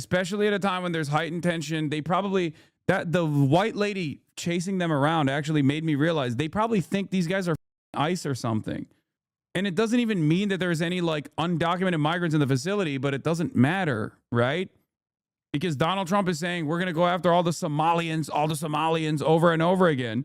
Doesn't matter if all of the Somalians are actually American citizens. They're still understandably worried that the president has put a crosshair on them, and they've seen the news reporting on daycare facilities and schools getting raided by ICE, so they understandably want to protect the children. They're not going to let anybody in there. What are you, crazy? I'd really like to put Joey in this daycare. We've heard great things. Business card? No, I would like your business card, actually. You talk to your manager. Okay, can I speak with somebody? Where are the children at? Are there children here today? No. No children. Yes. Why are there no children? Yeah, two of Mexico.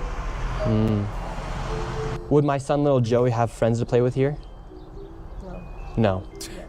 No. No friends for little Joey. Yes. Sorry. Ah, dang it. Well, have a great rest of your day. Thank you. So, little Joey would not be accepted to that daycare. Joey's still homeless. Joey's still looking for daycare. And Hassan, do you run ads whenever I click on stream? I never get them. I do not, my friend. The Piker Broadcasting Service is sponsored by you, the viewers, for you, the viewers. Your voluntary contributions in the form of a Twitch subscription, which is $6 a month, or a free one in the form of a Twitch Prime, which you can only get by connecting your Amazon Prime account to your Twitch account, is the most effective and foolproof way to sponsor the broadcast.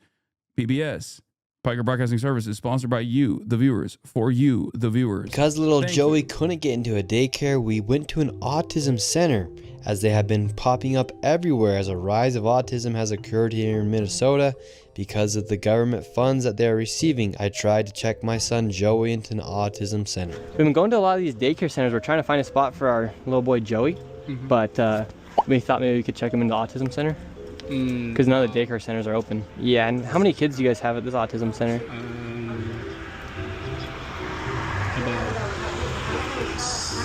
I can't give you a number now. Like more than 5? Probably, yeah. Probably, so you don't really know? Yeah, I don't really know. What do you guys think about like the fraud that's been labeled on the autism centers here? What do you guys do think about the fraud, or how come the autism centers are popping up? I can't answer. What news? Are you a news reporter? My name's Nick. We're doing a little documentary trying to find little Joey a spot to put himself in one of these centers here, because there's So why are you asking us about like the fraud. and stuff like that? Yeah, because we want to make sure we're going to legit business if we're going to bring our little boy Joey here. This is not a Joey spot. But that's our number on the other bill. But this is we can't let you guys in. So. Yeah, he's like, we can't let you in. This is a childcare facility. Call the number if you want to, if you actually have further questions or if you want to actually enroll your son here. Okay. I don't understand how anybody watches this and immediately assumes like, oh, these guys are the sus ones and not the dude. This one is called, what is it? Yeah, because we want to make sure we're going to legit business if we're going to bring our little boy Joey here. This is not a Joey spot. Yeah. But that's our number on the Yeah, Minneapolis Autism Center, 621 East 38th Street, Minneapolis, Minnesota. That's the one. If there's actual fraud happening, wouldn't this YouTuber be ruining any chance of actually prosecuting it? It depends. It depends on how much interference that he can have with these places. I don't know. When I see this shit, I don't really understand. All the articles covering this viral video barely mention David, the guy investigating Nick Shirley, which makes this shit even more sus as fuck. Even right-wing media outlets are underplaying the role of David. Who the fuck is that guy anyway? I have no idea. And Nick Shirley didn't even bring his full name up. And so we have no way of like looking at his background, looking at what his credentials are in terms of like conducting investigations such as this one. They also, you can't find a DHS licensing for this one, for the human services licensing for this one. Is this it? Minnesota Aging and Disability Resources, Minneapolis Autism Center Corporation, the Early Intensive and Developmental Behavioral Intervention benefit provides treatment for people with autism spectrum disorder and related conditions. This is the place, but it has an address, but on the government website, they literally have a behavioral analyst on staff at the address. Yeah, but you do understand. Oh, yeah, this is the address. Yeah. Okay. Well, you do understand that it's still suspicious because her name is sus. You know? I'm still sussed out because that's a scary name. And for me, a scary name implies that there is a fraud happening here. You have to admit that it's pretty sus that not a single child care facility would let this guy and his camera in. Do they all have some sort of policy against that? Doubtful. Seems like a massive conspiracy to me. This is why liberal public-private partnership model is garbage. This is what privatization of services look like. We need government workers providing services directly. No more or less of these slush funds for these nonprofits. I know. That's the other side of this argument that I was going to get to eventually, which is that all of these facilities should be not just like heavily regulated by the government, but they should just be controlled by the government. Nah, they are sus. Ain't that many kids with autism. Their answers are weird, though. How many non-Somali autism? Their answers are only weird if you don't understand how these places have a guardianship agreement with parents. Okay? Of course, they're not supposed to let in random dickheads with cameras into their facilities. What the fuck are you talking about? If you weren't a child and were an adult and actually had a child that was going to one of these facilities, how would you feel if they were just letting in random dickheads with cameras? I get not letting them in, but have better answers. What do you mean? It's in the middle of the day. He's a random creep from their perspective. Put yourself in the shoes of the person that is working there. Oh, walking up to daycares and being like, show me the children. Show me the children. Show me the children right now. Show me the children right now. Why are you being weird about me demanding you show me the children with my camera? They don't have time for a centerpiece for a racist YouTuber's content. They're busy working. Yeah. What the? Show me the kids right now. How autistic are they? I'm going to ask them questions about trains. Let me into your facility right now. Tell me the exact number of autistic children are inside right now and how autistic they are. Otherwise, it's a scam. Doing this in the midst of like ICE raids being conducted too, it makes it even dumber. Like doing this in the midst of ICE raids being conducted all over, while also factoring in that Donald Trump, around the time that this video was being filmed, was like straight up saying all Somalis are doing fraud in Minnesota, and we're going to send ICE, and we're going to get ICE to take care of all the Somalians. Yeah, I would assume that there is a heightened environment of tension. And all of this, for the record, like, even with this video, whether this video exists or not, I'm not saying that there isn't like actually fraud happening in Minneapolis. It is. There is fraud happening in Minneapolis. We know that already. There has been an investigation and people have been arrested for it. Okay? But this goes above and beyond. This is there's no real evidence here whatsoever. And the only thing that they're relying on is your feelings, your personal feelings. Like the puzzle piece that's missing here is the actual evidence, and you're making up for it by going, oh, well, this random right-wing dickhead that's like harassing a bunch of different facilities, like going up to a bunch of different facilities and demanding entry into facilities where there's potentially children inside, and their lack of interest in like letting in this guy with a camera crew in implies that they're obviously doing fraud is insane. That's not evidence at all. But this is we can't let you guys in. So. Okay, thank you. So once again, little Joey, he can't even go to daycare, and now they won't even accept him if he has autism. And again, no kids. Couldn't tell you how many kids they served. None of the facilities that they went to, do we know if there's children inside or not? The only facility that they went to where we think there are no children is not because of his video, but because we looked it up. We looked up the facility, which he could have done as well, by the way, before going to the facility, ironically enough. So he's just like wasting a lot of time. After being able to provide no evidence of them actually being an autism center in a place where a child could go, they shut the door and we headed to the next fraudulent daycare center that was just around the corner. We're on to the next location. We're still trying to find little Joey a place to go to get some daycare. So where we're going now is a place called Super Kids Daycare Center. Interestingly, this daycare center was shut down when it was called Creative Minds. You made him mad? People like this commie literally shock their dogs and complain about America 24/7. When someone actually leaves their room to do something, wait for it, then they defend the criminals. I don't know what kind of fraud Somalis and daycares are doing, but I think it's a separate crime to try and storm with a camera into a daycare with kids in it. Why do you get so mad about that?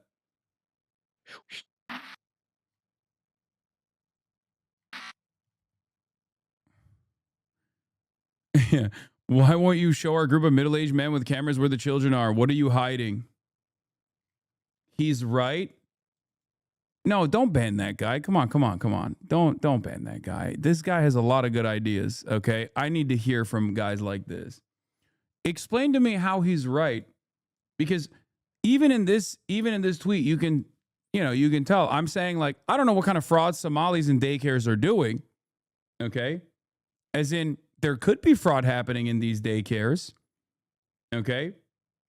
But I don't think that storming the facilities with a camera crew is probably going to crack open the case.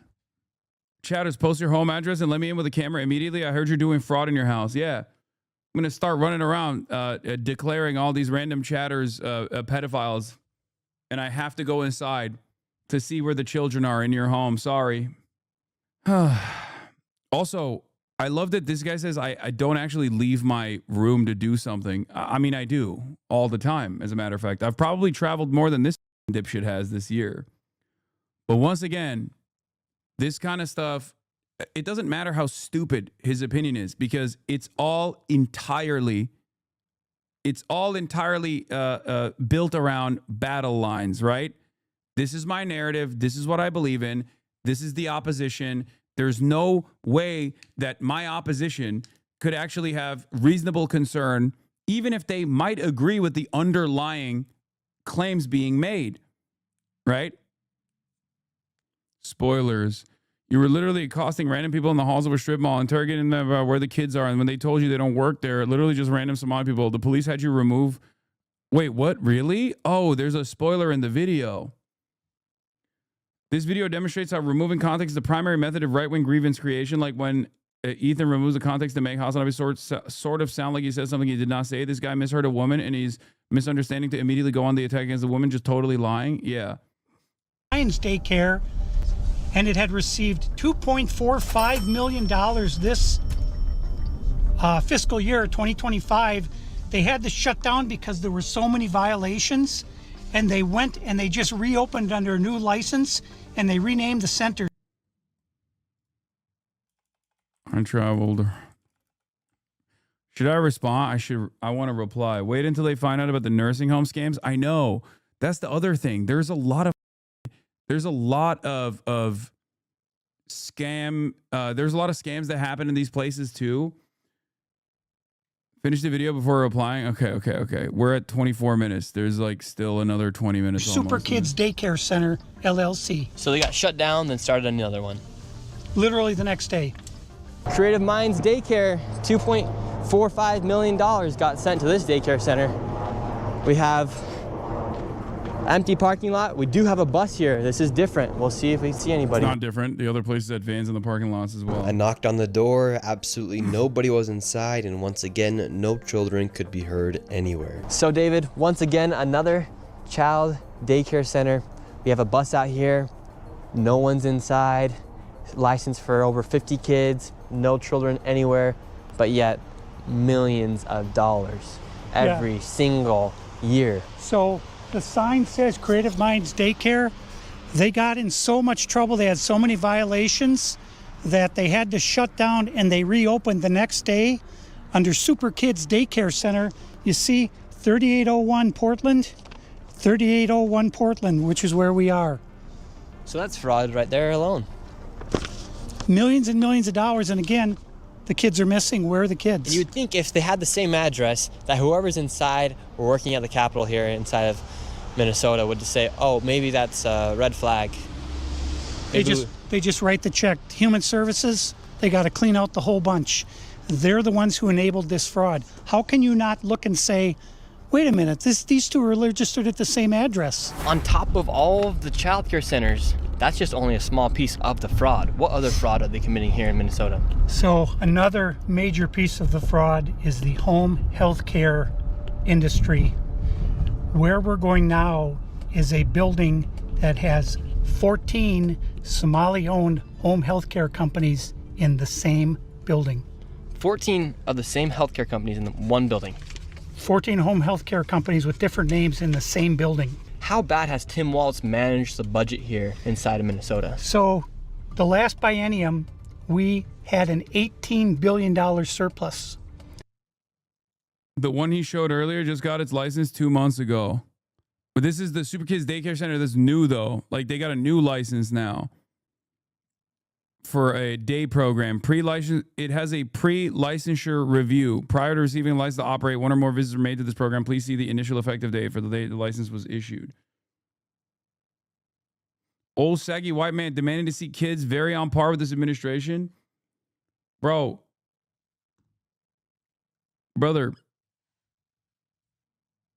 home healthcare business only needs a business address and shipping. Yeah, the other one was shut down. I just like say that they were committing fraud. How is it the Dems' fault for being defrauded? They should have caught it, but they didn't commit a crime and the money is still being allocated to a place where it should have been helpful. No, if it's been ongoing for an extended period of time, okay, there is enough scrutiny there. Like there is definitely enough. There is culpability there. If these guys are just like constantly getting defrauded, okay, then yeah, no, it definitely invites a little bit of scrutiny to the administration. You're not taking into account that people doing the investigations are not doing a thorough job. No, I'm saying something beyond that. I'm saying that it's not that they're not doing a thorough enough job. It's that they're in on it. If the claims being made here are true, that would mean that the human services is in on it. Okay? There must be like a kickback or something. And that's what a lot of people don't understand about my commentary here. Because it doesn't make any sense. Now you hit it, lol. I know. This is what I've been saying from the start. The problem is a lot of people don't hear the if in my statement. And secondly, a lot of people don't understand that is a totally separate and much more careful investigation that must be conducted to figure out the paper trail and to try to understand the level of involvement from the state. Okay? That's it. Because if these human services, man, stop entertaining this bullshit. No, I'm just listen. So far, there is not enough evidence to suggest, because he's not providing us with any like verifiable evidence. He's not giving us anything. He's just going to the facilities and yelling, "You're doing fraud. Show me your kids right now." That's not evidence, right? That's the problem. He just made like clickbaity content out of it. That's not like, where is the actual investigation? There's no proper investigation. We've conducted more investigation here from Los Angeles, California, with the help of the entire audience. We've looked further into the background of these facilities than he has. That's insane. This biennium, we have a $6 billion deficit. That's a $24 billion swing in one biennium. How in the world can you burn through $24 billion in 2 years? This is how, right here. This is a huge part of it. And so would you say a lot of that is fraud that's taking place here in Minnesota? Absolutely. I would say better than 90% of it is absolute outright fraud. And a large percentage of this fraud is from these healthcare companies that are charging the state millions of dollars while they actually aren't providing anything. In fact, the FBI just did a raid a few days ago on a building similar to the one we are about to enter. Inside of this building, there were 14 of nearly the exact same businesses offering the exact same services. Right here, you have a list of all of the healthcare companies. Loads of them right here. We want healthcare. No, it's okay. Yes, we'd like to speak about getting healthcare here. No. Why can't I get healthcare here? This is a entirely, okay, see? Notice how this one is most likely a healthcare plaza. These sorts of areas exist in Los Angeles too. But like, it's a business park. It happens, like this is normal, okay? For those of you who've never encountered one of these things, okay? This is it looks suspicious, but it could be normal, except we already know that it's a illegal or fraudulent. We already know that it's a fraudulent business because the government already conducted an investigation. Yeah, it's home health care. They send nurses and doctors to your house. This is my job. You need a doctor's order to get services. Now I have to look into lol, Elon is watching. Oh God. Now we need to get into like that investigation, that separate investigation. Oh, he's saying, oh, this isn't even the fraudulent one. Even if it's fraudulent, you can't record in a medical office. We don't even have any evidence that this is a fraudulent one. He's saying this is a similar place. So it was a healthcare plaza. Why did the previous one get raided? Ay, ay, ay. What's the stop an armed hog showing up to these daycares Pizzagate style to uncover the truth? I mean, it's most likely going to happen. So he's not providing corroborating evidence for his claim. I doubt that he would ever cross-check any of the baseless claims that this guy proposes. His only way of justifying the claims are short news clips of him speaking over it. Yes. Warning, you are under video surveillance. No trespassing, security armed. This is the strangest place I've ever been. Bro, to look get at his healthcare. crew. Oh my God. Yeah, I wonder why people were sussed out, brother. I wonder why people were a little weirded out by your. This is the strangest. This is how he's rolling around, dude. There's random people looking at him like, what the is going on? He's got two and balaclavas and the random old creepy guy everywhere he's going. The meta camera on, demanding, show me the kids. Of course they thought he was ICE. I work for a home health agency, take care of my mother. You literally have to have recommended from your doctor. Place I've ever been to get healthcare. Just a bunch of different places. Healthcare here, healthcare right here. Another healthcare. Brody's never been to a medical plaza. Have you never seen do you not have like a dentist? My dentist's office is in a very similar environment. You know? Do you think that all matter of healthcare is conducted in just like a hospital setting or something? Is that what's going on here? This straight up is identical to, this looks almost identical to my dentist's office. I guess he's fraudulent. He's a fraud. Company right here. There are 3 healthcare companies inside of this building right here in this room of 7C. Now we have another Helping Hands Home Care LLC, another healthcare company. Present Help right here. We're looking for the best rates of healthcare here inside this building because we have so many options. Who can we talk about getting the best healthcare? I don't know. No? Sorry. All right. We will not get any healthcare here. The entire video relies on these guys just like sussing people out and then them turning around and being like, yeah, I don't want to talk to you. You have a camera crew and a bunch of ICE agent looking and you're recording everything in a healthcare facility. I don't want to talk to you. That's it. That's the whole, that's the only piece of evidence that they've shown so far. Bro, I work for a giant university hospital and there are entire buildings like this that are seemingly empty, especially during the day. Yeah. David, this is one of the stranger places I've ever been. Literally, healthcare every door you go to. Yet nobody. It's a medical plaza! What the? We'll give you a rate. How much money do you think's been funneled through this building? Every year, I would say 50 to 60 million at least. And finally, we were accepted into one of the daycare centers and they actually took down our information to give us a rate. However, when we left, we were then met with the police. We received a complaint that gentleman matching your description were in this building. Finally, someone was like, hey, can you get these assholes out of here? Oh my God. Stay here. Oh, we're checking out the rates for healthcare. Because there's 14 healthcare companies inside this building, so. Okay. Well, that's not what he said. He said there's 14 companies here. And he's trying to assume because they're Somali providers, everyone here is fraudulent. Okay. So he's here with some kind of propaganda. No, we're just checking. Yes! This Cook is his a, ass! Area that we're allowed to enforce trespassing ordinance. Is there any other reason that you guys are here? Well, we were checking rates. No, he's not. We were checking rates. We asked for rates. No, you're not. Okay.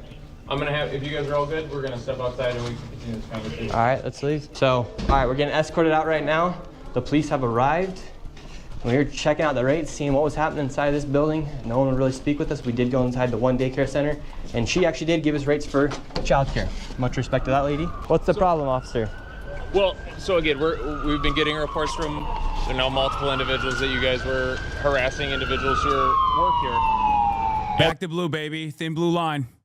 Thin blue line. This is so stupid, dude. Oh my God. Yeah, I have important context. In the wake of the ICE occupations, community rapid response networks that popped up that will take reports from community members on ICE activity. Remember, ICE doesn't identify themselves and the Somalis are tight-knit. Yeah, except not tight-knit enough, low-key. They should have packed this dude up at the second facility that they went to. Not like every goddamn facility around town. What the He just straight up was like traveling everywhere, harassing random people that work at these facilities with like balaclavas on too. At the end of the day, this is private property, and it's one that people are allowed to ask you to leave, and it's also one the Minneapolis Police Department is allowed to enforce trespassing ordinance at this address. Yeah. So as we got escorted out of this building, the Somalis filmed us as we left, and we headed over to the next building that had 22 of the same home health care providers operating from inside. Okay. This video gets increasingly dumber because now he's just straight up going to medical plazas. Okay? Like, I assume that there has to be enough people that have encountered a medical plaza, right? Like, because if you look at this and you go, that's kind of normal. Like, I was with you the first half, but like now you're just stretching it, right? It's just like, it doesn't even make any sense. He's just going to a medical plaza and being like, isn't this suspicious? It's like a chatter said, like, you go to the food court and you're like, why is the Wendy's next to Burger King? They're both serving burgers. Isn't that weird? Isn't that weird at this food court? Someone needs to investigate this. Brother, you are in America. I mean, but like the first time I ever encountered a medical plaza was in the United States of America. It was in specifically New Jersey, you know? So for me, it's like, this is the most American thing.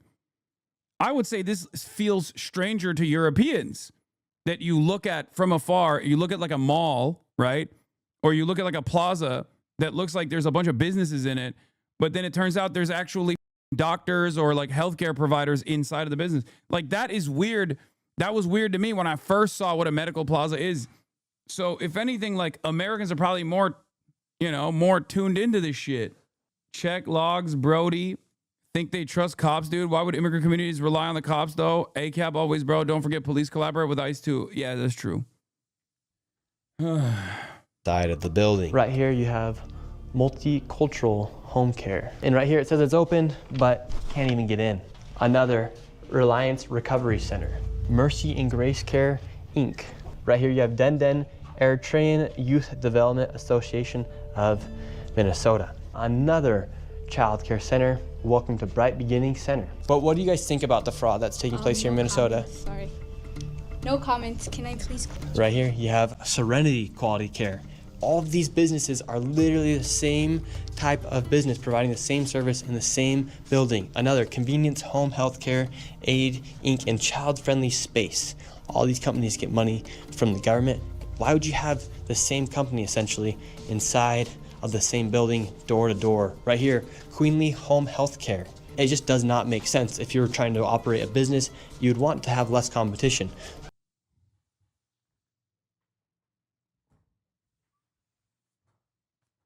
Oh my God, he's just that stupid.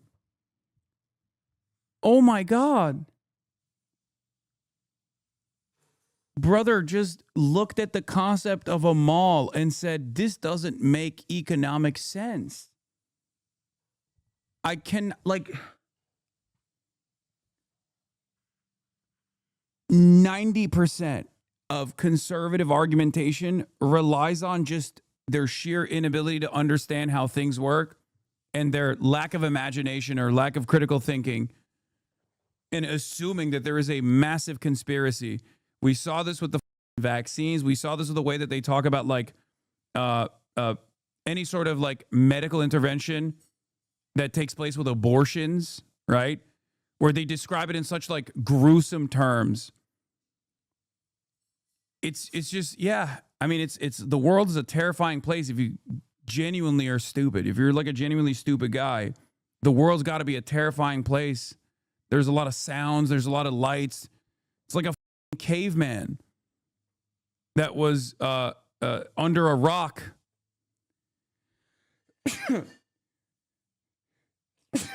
Trapped in ice, and they thawed him, and now they just like released him into the wild, and he's like, what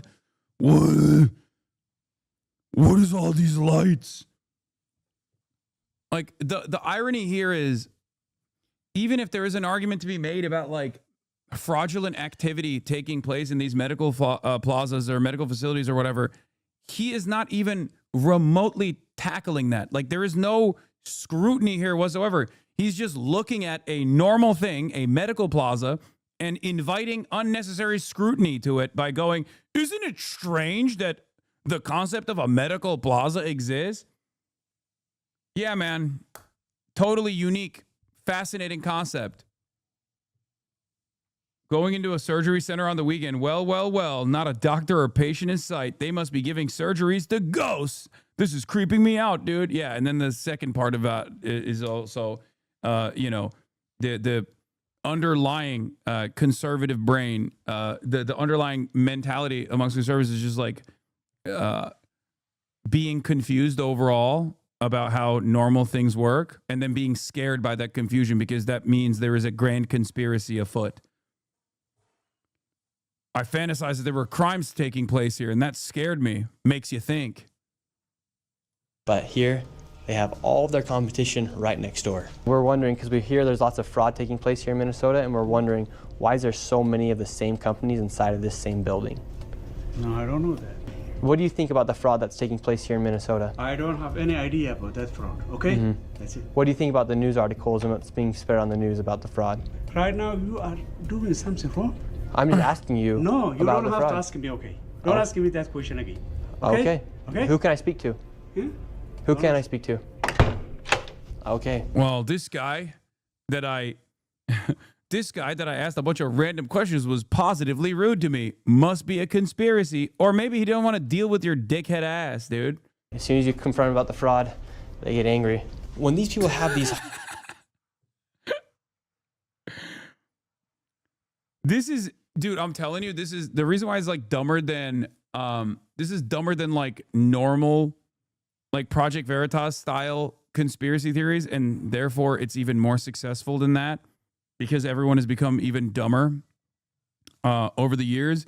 Is like, it's like looking at, the Vitali style pedo hunters and saying, it, I have a different approach, and just walking up to random people and accusing them of being a pedophile with a camera crew. And then when they yell at you and go, what the fuck are you saying? Get the fuck away from me. You go, clearly this guy's a pedophile. Like, how the fuck do we arrive at something even dumber? Like, that shit was already annoying. And now this is one step dumber than that.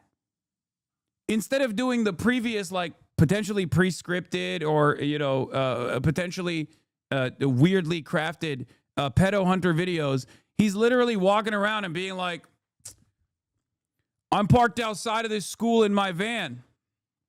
And you won't believe it. Adults holding the hands of children. Clearly, there is a mass pedophilia epidemic taking place here. We are now going to investigate. And then walking up to parents taking their kids out of school and being like, why are you trying to f this kid? Tell me why you're trying to f this kid, you pedophile. And then when they go, dude, I'm calling the cops on you, he goes, well, the cops are taking me out of this very clear pedophilia operation because I've arrived at the truth. The cops must be in on it. They wouldn't let me into the classroom. They must be doing crimes with children inside. Yes, here we're peeking through the curtain, and we found out that these children are next to an adult, 30 at a time. What could the adult possibly be doing with the children? Pedophilia, obviously. Checkmate, libtard. And then people watch this video and go, well, I'm convinced. This isn't even the other guy's wheelhouse. He's just tagging along at this point, not even chiming in with his paper, starting to question why he's there. Just look at his face. Yeah, he's like, you're losing me. I was on board. He's like, listen, I was on board with the daycare facilities being hubs of fraud, but now you've come to my medical plaza, and I'm a little embarrassed because if my dentist sees me, they're gonna make fun of me. So can we just move out of here? Can we just make haste? My dentist is in this building. Yeah, maybe. Yeah. He lost interest. He lost interest because there's no children.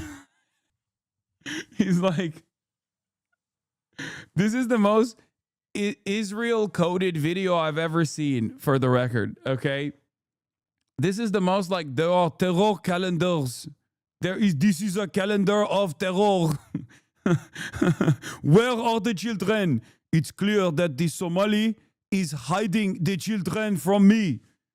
A good guy. Why do they not believe I am good guy? I simply have camera. I want to see children. Show me the terror babies. Where are the children in the basement? No politics here. I am looking for children.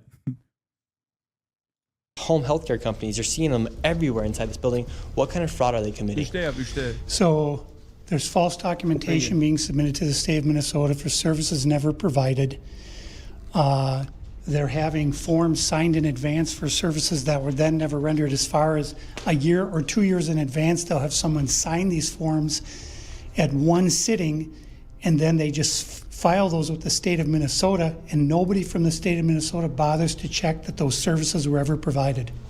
So they're essentially just using people saying that they had these services provided months or even years ago, then filing the paperwork and then receiving money from the government. Right, and the Somali community is a very closed community, so everybody's in on it, and they don't want to talk, as you can see. And for this building, I'm going to give an estimate of around $30 million for how much fraud is taking place. That is a very low estimate. However, still a lot of money in fraud. And do you think there is fraud taking place here? I don't know. Yeah. Do you have any idea what any of these businesses are doing? I never ask. And now with upwards of 100 Well, I'm convinced.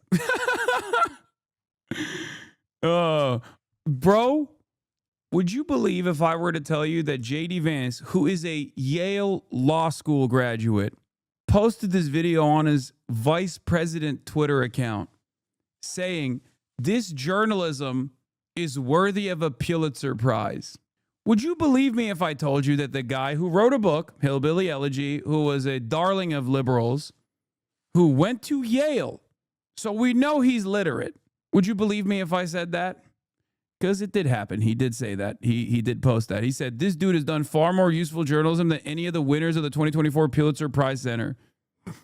235,000 likes. The journalism is yelling, strapping a camera on and yelling at yelling outside of random childcare facilities, demanding to see the children, going to a medical plaza and saying, isn't it suspicious? Why are all these different healthcare facilities next to one another in this medical plaza? Is journalism for people like this? What did this guy say? Bro has Israel psychosis. Lol, is Israel in the room with us right now? Crazy analogy, dude. Those guys are rated by the FBI. What is dumb is your analogy? There are no kids in any of the child cares that they went through. No, you didn't see that there were. Bro, why did you tweet before even seeing the video? Why are there 0 kids in home cares? He found 0 kids. How can you explain the abundance of kids? It wasn't a weekend, though. How do you explain no kids, though? What is dumb is your analogy. Crazy analogy, dude. Oh. Especially when I brought up Israel, they got real mad. Lol, is Israel in the room with you right now, Hassan? Bro has Israel psychosis. Interesting how you chose to chirp up when I made an analogy and said this is the most Israel coded video. I just don't know why you chose to chime in at that point. I am Mossad. I don't think you are, but I like that guy who's very sensitive about Israel getting mentioned in any format whatsoever is also trying to see children. Interesting. Why are you trying to see the kids so bad? That was the joke. Where are the children? Children of Hamas. $1 million in fraud will be headed to one more daycare, and this one Gets a little spicy as we get chased out at the very end. And after this, we'll be heading to the state capitol to confront the incompetent government leaders who have enabled this fraud to happen. And I knew this video was going to be super dangerous to film because of obviously how Wait, what? Why? Imagine if he did this with Jewish doctors, medical part. Yeah, dude, exactly. Oh, Cedar Sinai? That's not American. What kind of language is this? We investigated on a Saturday Cedar Sinai Hospital, and they're stopping at every floor. What is the secret that they're hiding? Why do they want the elevators to stop at every floor? I will not be asking any further questions, and I just assume it's Judaism at play. Well, in that situation, it would literally be Judaism at play. But like, you see what I'm saying? Isn't it weird how all these doctors are Jewish? What are they doing to the children? Something nefarious is afoot. Could you check log? Love you. No. hostile it is, and as we are exposing legit fraud happening, I did get security for this video, and I was able to do it through the Black Line Guardian. And if you guys want to help fund my security in the future. What? Is he doing an ad for the... He's doing a separate ad for Uber for private security. The things happening, and especially with this fraud. Like I said, they're not sponsoring this video. I'm just giving them a shout out because of how they helped me. So go down to the link down below, click Guardian for Nick, and let's keep going. And now we're going to the next location. Now, this child daycare center, this one's different than all the other ones we've been to. Tell us about this one. This one is different because according to the state of Minnesota, this 312 West Lake Street houses not one, not two, but three child care centers and is licensed to hold 102 children, and in fiscal year 2025 was paid $2.66 million by the state of Minnesota. And this is the building right here. So this building alone made $2.6 million. Let's see if anybody is inside. Now we're inside of the building. I really thought the way people came in to this broadcast, like just hot as hell about this massive investigation that was conducted. The way that they made it seem, I thought that there was going to be like at least some evidence.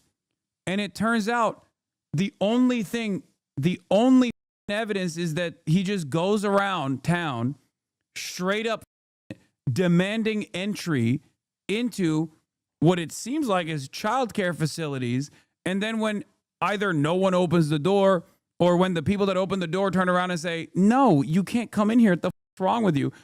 He just goes, aha, the proof is right there. They wouldn't let me and my weird friends that look like ICE agents and my camera crew into this facility where there are children. This must mean that there aren't any children there. Like, even if every single facility that he visited 100% was fraudulent, he did not prove any of it. Like, he didn't even do it at all. Even if every single facility he went to was fraudulent and had no children whatsoever in it and all this shit, it would be pure happenstance that he arrived at this conclusion. Well, not pure happenstance, let's be real, it's racism. But like, he just straight up didn't prove dick. He didn't even provide any evidence whatsoever. We have been able to find more information about these facilities online that he should have looked into beforehand. If he wanted to invite reasonable scrutiny to the care and consideration that these kids were going through, right, in this otherwise government-funded program, then he could have just at least presented the actual claims. Okay? He could have at the very least shown what we have shown so far. He could have greatly over-exaggerated the conditions in the facilities and be like, these facilities are in a state of dire disrepair. Look at how devastating it is. What are our children going through? All this stuff. Or even if he wanted to continue along with this like mass fraud, right? Mass fraud conspiracy, he could have said, who's in on it? Maybe the government is in on it. Clearly, they claim to have gone into these facilities and have actually seen the children. And I didn't see any children. What the f- is going on there? I tried to like he could have gone online, tried to actually he could have gone online and then tried to actually get his brother or something, like his little bro or a relative to sign up for these child care facilities. He could have investigated it further. He could have called ahead of time. Like, there are so many things you can do in this situation to craft an even better narrative. But why would you have to craft a better narrative when clearly this kind of idiocy actually works, perhaps works a little bit better? And then he turns around and tweets a poly market bet. Time for people to learn, time for people to leer the hard way. I guess it's because he's like the learning center is leering center, right? Is that what he's making a joke about? Let's see what a source that is beholden by ethics and not clicks has to say. Oh, it's entirely different. The opposite even. Wait, it debunks all of Nick Shirley's lazy claims in an article from the 4th. Surely he did some fact checking. What to know about Minnesota fraud allegations as Trump levels attacks on Tim Walz. A series of multi-million-dollar alleged fraud schemes in Minnesota has drawn the Trump administration's attention in recent weeks, vaulting an issue. Bro, this is, by the way, exactly what happened with the cats and dogs shit. Springfield, Ohio, Haitians are eating cats and dogs, okay? And then every place in Springfield, Ohio started getting death threats and bomb threats for the next week. Why are we living like this? How do we can't continue living like this where we're just beholden to the schizophrenic tendencies of like 30% of the population. Now you got talking about hunting daycare facilities, doxing people that work there. Ask Grok for an extensive list of daycares in your city. Don't pay attention to the list it gives you. Click the link it provides. Here's an example in Columbus, Ohio. Then go hunting. The first 3 I pulled up were Star Wars names.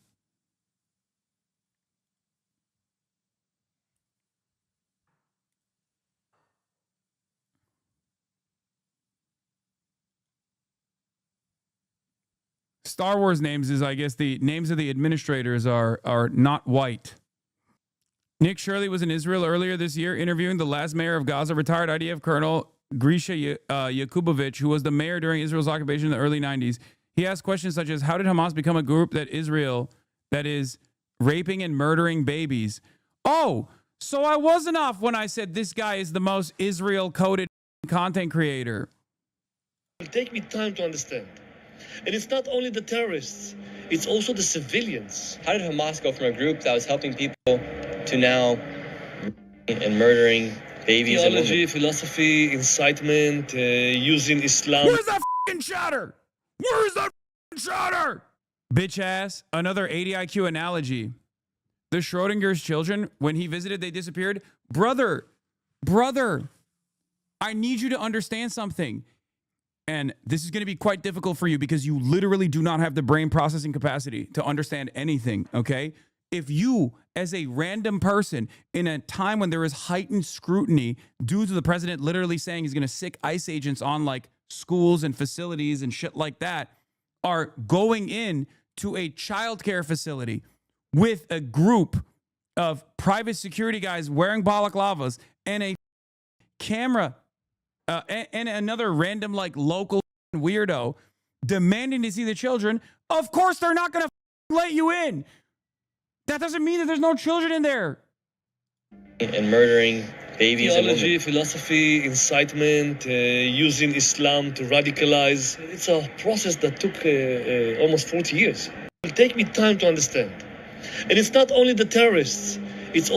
I don't know if you heard it yet, but we looked into a lot of these places here. It claims are empty. All of them have children enrolled and even get counted. When the state auditor was there to issue the license, is likely empty now due to ICE and the holidays. No, I know. We did that as well. One by one, every single facility visited, we have looked into it. And the state auditors, unless there's a grand conspiracy here and the state auditors are involved in this mass fraud, which even if that is the case, for the record, even if that is the case, by the way, there is no evidence that he presents because he's too stupid to actually investigate anything. But unless there is a much larger conspiracy here where the Department of Human Services is actually involved in the fraudulent scheme, okay, which requires a federal agency to look into the actual auditors not doing their jobs or potentially getting kickbacks or some shit, right? All this video is a crock of shit. The problem is the video is a crock of shit regardless of whether there's fraud or not. Like, I'm not even saying that there isn't, like, his Israel video had low views. Yeah. And now all these facilities are going to get bomb threats by some of the most psychotic losers, dude. Awesome. Awesome. I love the way that things work in this country, you know? It's so awesome. Asmongold called on the public to terrorize Somali communities.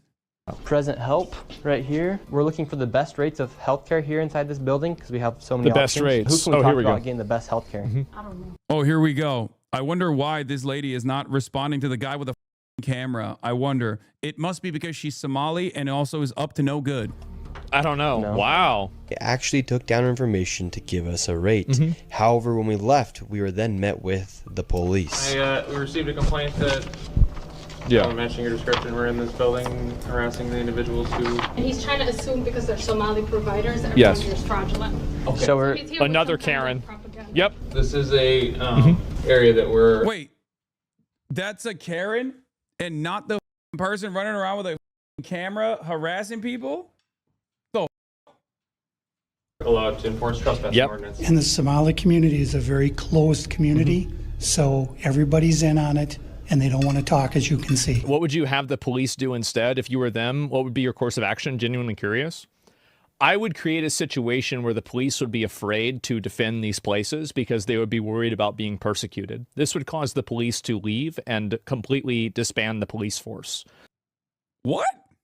Brother, in the aftermath of actual documented, charged, prosecuted Medicare fraud, when I said if Republicans actually cared about Medicare fraud, they would offer the highest penalty, the death sentence, to Rick Scott, who had actually conducted the worst Medicare fraud in U.S. history. Not to say that there was like any sort of clear-cut death threat towards a politician. Asmongold literally spent the next week talking about how dangerous I was and I must be deplatformed. He's literally saying you got to persecute the cops. They have to feel like the environment is unsafe for them if they actually do their job as in the situation in an instance where he is hallucinating potential fraud taking place. The fraud isn't even real. Dude, I'm sorry. If he doesn't get a stern talking to in the aftermath of this statement, Twitch is unironically biased, but it's not biased in the way that you would think. It's not biased in my favor, okay? I got banned for a misunderstanding. This is doing incitement. This would allow the companies and the people in the area to be effectively completely lawless and turn it into anarchy. That would make it completely chaotic, and these people would then become terrorized by the people that are in this community that they are somehow trying to enable, right? And so the goal is for that to happen and to make it as unpleasant and awful for them as possible, so that way they realize the mistake that they've made. So when they do actually follow through on this demand, because it's very likely that it's going to happen if it hasn't happened already, because the video just came out, right-wingers are pumping the out of this. It's all over Fox News and shit, and people start issuing bomb threats and stuff like that, and then the community will beg for people to stop, right? Like you'll have members of law enforcement in Minneapolis being like, please stop sending false bomb threats to random childcare facilities in Minneapolis. And Asmongold is directly incited for this terrorism. Will he actually get deplatformed? This is the first time I'm asking this question because everybody loves talking about hypocrisy. Yeah, turns out Twitch does actually support terrorism. It just wasn't the way that everyone else thought it was. Based, I guess. Guys, hey, remember to pay your taxes so Somalians can live the American dream. Asmongold caught you in what? Asmongold is trying to claim you're botting your stream at the moment. I'm botting my stream at the moment. I have 26,000 people watching. The fuck am I botting to? It's not even like a high viewership day. What are we talking about? More projection from Asmongold? Is that what's going on? this is what I would do. I would look at every single one of the residents and also citizens that have immigrated here.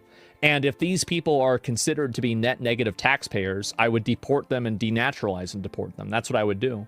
Because why do we have all of these leeches on our society whenever they're not even from here? Will Trump act on this? No, I don't think he will. That's one of the reasons why I didn't vote for him. I didn't think that he had the, I don't think that he had the grit to do that. He's really great at killing people in the Middle East. That's amazing. But what about people here? Not good enough. Guys, hey, remember to pay your taxes so Somalians can live the American dream. This is what different clip, same incitement. Oh my God, bro. Not only is this a call for domestic terrorism, oh, of course, right? The thing is, like, listen, these losers are not even worth responding to. They're not even worth responding to or taking seriously. At the end of the day, they want to come off on the side of illiterate, un-American immigrant Somalians rather than actual Americans, right? And, you know, at that point, I wonder who's really the one that's committing treason. Illiterate, un-American Somalians. First of all, it's Somalis, not Somalians. I feel like you're the illiterate one here for not even getting that correct. And I mean, not that it matters. I think it's like more so a disparagement, right? Like he's kind of saying that on purpose. Like, oh, who cares, right? Somalians. But I can't believe that, dude, I can't believe so many people watched that video and genuinely thought that this guy had anything reasonable to say. I mean, it makes my job much easier, I guess, to counter. But then again, I'm constantly struggling with the reality that the dumber the narratives are, the more people believe them. So you don't even have to really create an elaborate, convincing piece of propaganda by at least entertaining certain facts. You can just simply point to a medical plaza and be like, well, this is suspicious. The concept of a medical plaza, isn't that weird? No, it's not. It just shows you're a dumbass. Like, what the fuck do you mean? Okay, so anyway, there's no reason to even take it seriously. They're just retarded. Cool. Let's finish this video though, because let's finish this Israel ass video real quick, okay? Where there's apparently 4 childcare centers. We met this lady and we followed her to the back of the so fucking dumb. This video is so stupid. And if you actually got duped by this video, I'm calling into question your actual level of intelligence. Okay? We followed this lady. Sorry, doesn't matter. You're barely literate if you watch this video and you were like, well, a lot of good points were made. Like, if you looked into the background of the actual fraud that took place in Minneapolis, that's one thing. Because actual fraud did take place in Minneapolis, right? Through a charity scheme, and maybe even some of that was related to childcare facilities, right? But this video doesn't prove it. This video doesn't even bring that up. They bring it up one time. One time do they even bring up the one guy. And it's so crazy. So that was real, but this one is not. This one's like 20 times bigger. Brother, you need 20 times more evidence. I'm not even saying that every claim being made is completely made up. Even if there was, even if what this guy is claiming is 100% correct, he showed zero evidence for it. So even if tomorrow they figured out that all of these facilities actually were straight up a widespread charity fraud, he didn't show anything.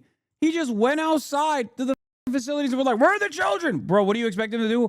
Okay, I cannot explain this a million times over, but I already have explained it. I have already explained how to conduct a proper investigation in this process. You can just rewind if you subscribe, okay?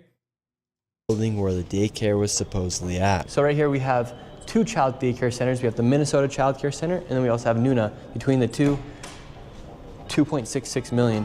Hello. Hi. Hi. Why are you recording? Yes. We would like to know. Well, it says we're trying to figure out 102 children. Is that for this facility? What is the name? Do I see the It's from the state of Minnesota website. It says you have 102 children here in your child care. Which child care name is a lot of Minnesota Child Care right here. It's from the state of Minnesota's website. We're just wondering where the children are. Where the children are? Yeah. He's talking about botting now. Asmongold's talking about your bots currently. If I was Asmongold, I wouldn't invite so much scrutiny into botting, considering that even my biggest ops have openly, brother, one of the ways to try to figure out if there are actual bots in a chat is by looking at the number of chatters, or looking at subscribers, or looking at how your viewership grows. Currently, I have more chatters in the chat than I have active viewers. I have 27,673 chatters in here. I, on the other hand, have 27,192 viewers in here. Dude, it's not your fault, but you get botted. There has never been an instance where anyone has ever even claimed that I've been botted. There is, however, plenty of scrutiny over whether or not Asmongold has been botting. I like that you also completely avoided the main argument that I presented and instead just went, dude, just take the L, but in a different way. It's not your fault, but you are being botted. You know, it's not your fault. It's interesting. Follow bots are different from viewer bots. We are very aware of the follow bots. These are idiots. Oh, if you're talking about getting mass follow botted, yeah, that happens all the time. Do you want to know why that happens all the time? Because they want to spam slurs in the chat. And when they do that, we actually eradicate them. Yeah, we know what the follow bots are, dipshit. That's not viewership bots. Every time someone tries to do a mass following spree in the chat, he was looking at your Twitch metrics, he was talking about actual botting. If I was Asmongold, I wouldn't bring that up, considering that I usually have a 80% ratio for chatter, for active chatters to viewership, and he's usually never scratching the surface of 50%. So, or maybe that changed, I don't know. He claimed that your 5K gain followers are botted from your giveaway stream. Why the fuck would I give a shit about followers? This is what he's talking about. You got botted for a bit. When is this? Yeah, this out of literally every single day. Something I didn't even notice, unironically enough. Chatters can cope with the fact that you have authentic personality in shower. No, this is like, and I think it's like during Socialismus, maybe. I don't even know when this happened. Look at my stream normally. Look at my streams normally. Then look at Asmongold's. Okay. Anyway, why are we talking about this? This is so stupid. Let me finish this goddamn video. And Where then are the children? It says you have 102 children here. And you got $2.66 million this year in funding, and $2.5 million last year. We're just wondering where the kids are. And who are you? My name's Nick Shirley. Nick Shirley. And where are you? Which department? That is harassment. Oh, we are from ourselves. Yeah. Hello, we'd like to ask where the money's going. Look at that. Shut us down. Where are the children at? No children inside of this daycare center. Are you watching this because Asmon did? Can I be honest with you? I think you have the brain of a worm. I think genuinely, I worry for your safety and security because you might at any moment forget how to breathe and you have to like remind yourself to breathe manually. If you think that the reason why I'm watching this video is because Asmongold watched it and not because the Vice President of the United States of America promoted it on his Twitter, saying it was worthy of a Pulitzer Prize. You genuinely have. Actually, I think that's disrespectful to worms because at least like worms have the capacity to you know, survive. Got him. Okay, you did. And look, this daycare center right here, no children inside of this daycare center, but between those buildings, over $2.6 million. We were just curious, where are the children at? Do you know where the children are at? Where are the children at in these daycare centers? I don't care. How? I'm gonna be honest. I think this is probably the most pathetic form of existence. When you go and you fight a battle for a dude who openly admits he doesn't shower, who doesn't know who you are, who doesn't even dignify you by offering you his true perspective, openly says he'll do whatever suits his best interest, say whatever he can to get ahead of things. He doesn't even hide it. And you're so enamored by this person that you fight his battles by stream hopping. It is genuinely the most pathetic way to exist. Oh, he's crashing out. I really hope one day you will become a full-blown adult. You'll become a real human, a real boy, okay? How come these childcare centers have no children? No. There's $2.6 million inside these businesses that were given by the government, but there's no children to be seen anywhere. People deserve to know where their taxes are going. If these companies and these daycare centers are making upwards of $2.6 million and there's no children to be seen anywhere, something fraudulent is happening. And that is not make you racist, Islamophobic. This is just the truth of what's happening here in Minnesota. If there's a bunch of white people doing the same thing, we'd be talking about the same issue. This is just fraud at unprecedented levels here inside Minnesota. It's actually very concerning. Where are the children at inside? Thank you, Legal Heretic, for the 100 gifted subs. Of these buildings. They're nowhere to be seen. Millions of dollars are being sent into these daycare centers all across Minnesota, and there's not a child to be seen anywhere. Here's another daycare center inside this same building. We don't want you to be videotaping anything. Where is all the money going for if there's no children at these daycare centers? Sir, Yes. I told you, please leave.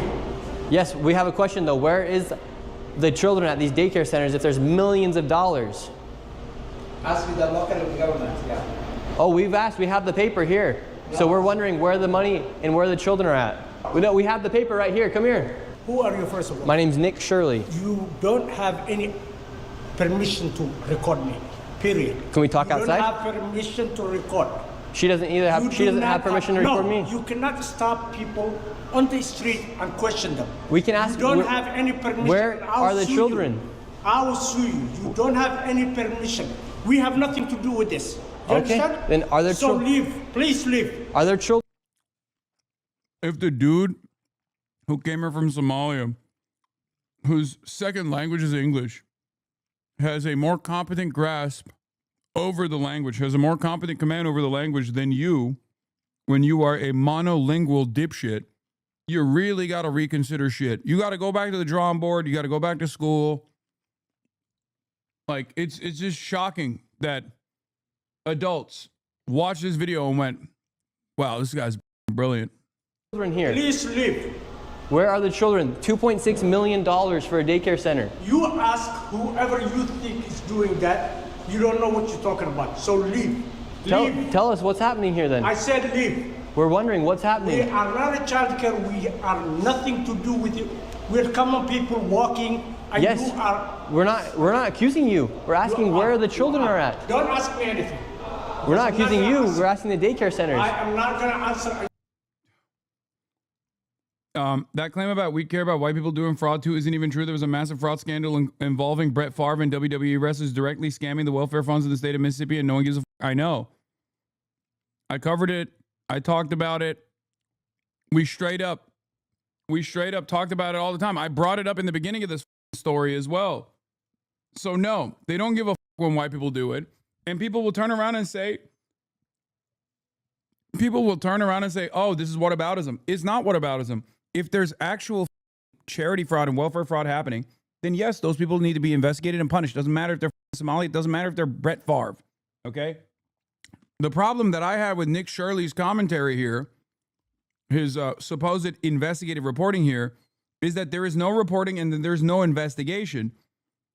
He just hired two private security guys off of like private security Uber, okay, and strapped the camera on himself with the meta glasses and got another camera guy with him to roam the streets, go to random locations with a local weirdo and yell outside of these random childcare facilities with ridiculous demands of wanting to see the children inside.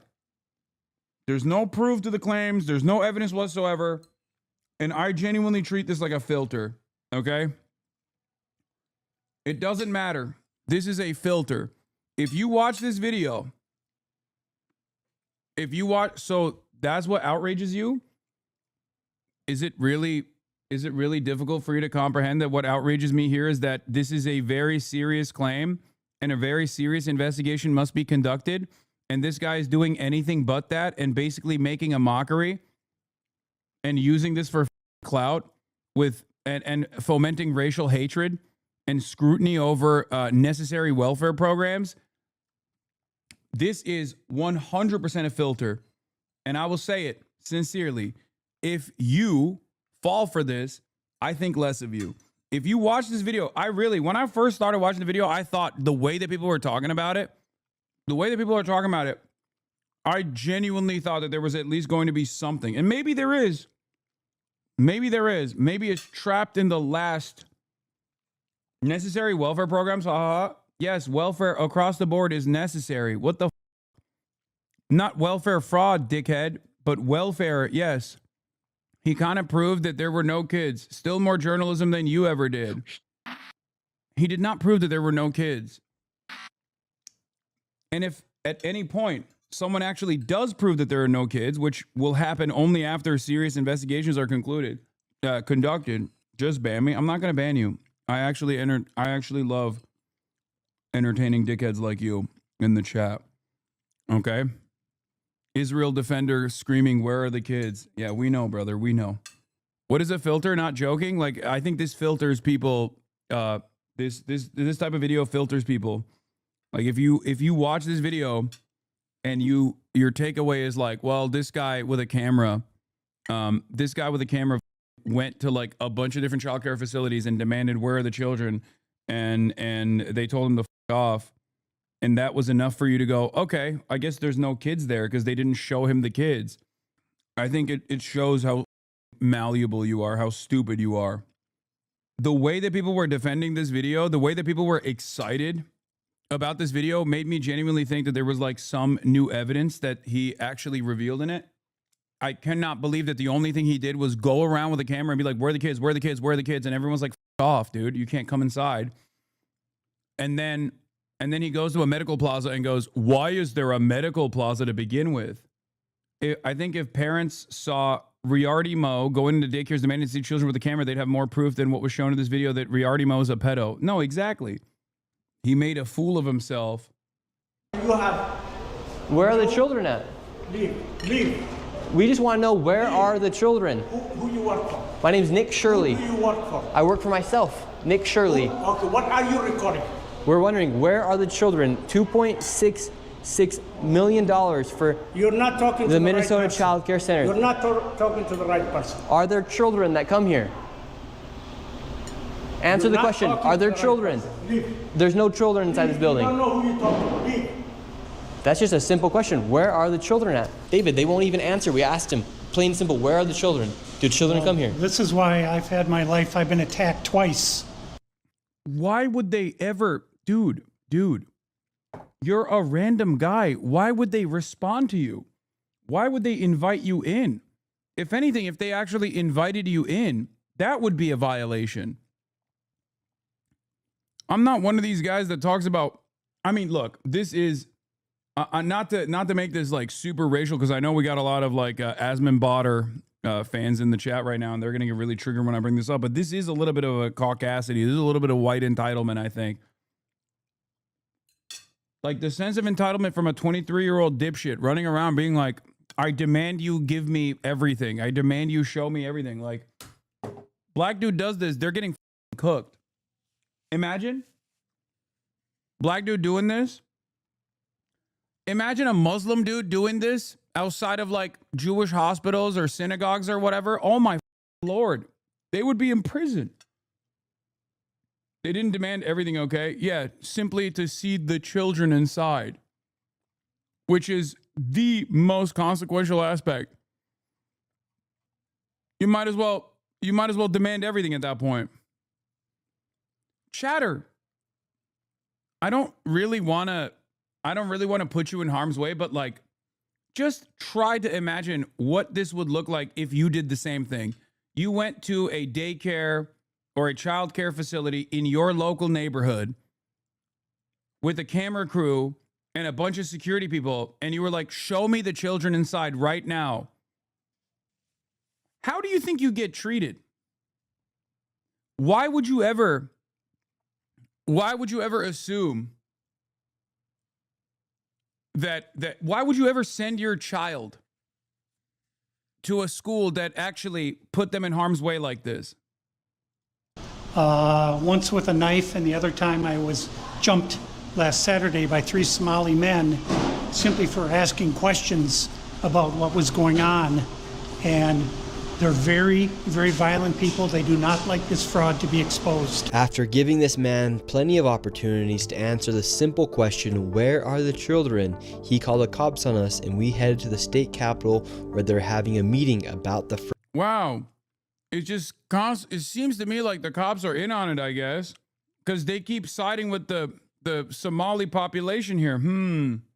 Twice now. Twice. Fraud to confront the state representatives and people in the government who have enabled and let this fraud happen. Inside of this committee, a Republican representative showed charts showing exactly how this fraud has been committed and who is profiting and connecting all the dots. And while the Democrat representatives looked into the abyss, one of them spoke about how none of this is building trust and how this is a nonpartisan issue, so I went and confronted her after that. Yes, but he has some very valid questions to ask about what's going on here in Minnesota. And do you think this fraud I don't know who crosses? you are. My name is Nick Shirley. Okay. Do you think this fraud is Republican or Democrat, or just facts that fraud is happening? I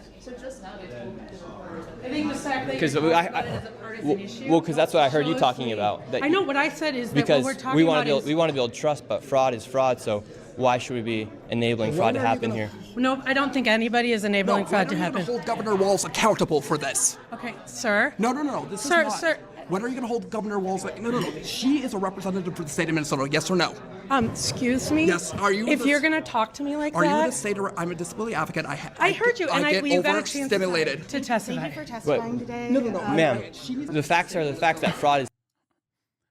I'm not going to say anything, but soy right. I'm not going to say anything, just soy right. I'm just going to say soy right. Governor Walz, no. She is a representative for the state of Minnesota. Yes or no? Excuse me? Yes. Are you? If you're going to talk to me like are that. you going to say to her, I'm a disability advocate? I heard you, and get you got a chance overstimulated. to testify. Thank you for testifying today. No. Ma'am, the facts are the facts that fraud is happening here, and it's not a nonpartisan issue. How come you think fraud has been able to happen so much? I think Nick could get away with saying that too here, that he too is a disability advocate. Much underneath. I think if the you've been government here. listening to our hearings, we've had now 10 hearings on this. And so there's really good data from the people who both work within the administration as well as who, both Democrat and Republicans. I think what you heard today is that the Republicans who control this committee are not actually interested in solving fraud. What they're interested in is telling a story. This fraud has happened underneath Democrat leader Tim Walz. There has been Medicaid fraud across the country under Democrats and Republicans. There's fraud within the Trump administration. We have is fraud. Private providers have made government a mark. And so every person running government, Democrats or Republicans, are dealing with the issue of how to keep fraudsters out of our public payment. We're also dealing with veterans. We're dealing with consumers. I hope you're looking at that. If you look at United Health, currently is being charged with defrauding Medicare. You know who runs Medicare? President Trump. Medicaid fraud is a 50-state issue. And so I can't believe there is one person with 2 brain cells or 2+ brain cells of the video, and it's all the way at the end. It's just like the entire video was straight up the dumbest I've ever encountered in my life. Nick Shirley and the other guy just running around being like, why can't I see the kids? I don't want to diddle them. Why can't I see the kids? Only at the like last 2 minutes do you actually have like a credible human being. Again, it is not a partisan issue. There are Democrats and Republicans who are sitting in that committee talking about it. But what you did here was the Republican chair say she's not turning information over to the one person in government who can stop payment. And I hope you print that. Thank you for coming today. Okay. Crazy. Well, you saw what happened The there? state of Minnesota that we live in, and these politicians are just walking off, thinking it's okay Tuesday, and they want to go visit the Trump. They want to blame the Trump administration. We have Democrats blaming ICE. I'm tired.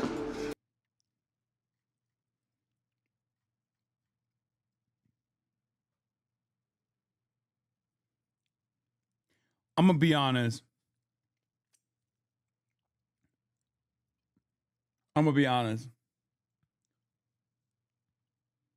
Don't do it. Don't say nothing. Don't say nothing. This is a wonderful journalist and a wonderful he is a wonderful activist. That's all I'm saying. Off, thinking it's okay Tuesday, and they want to go visit the Trump. They want to blame the Trump administration. He's like, my hyperfixation is Donald Trump. He said my altar hates Trump, but this one actually loves Trump. You know, that type of shit. We have Democrats blaming ICE. I'm tired. My people are suffering. I'm scared for my little brother. My people are suffering, and these people just walk off. We have a governor who fucking doesn't care.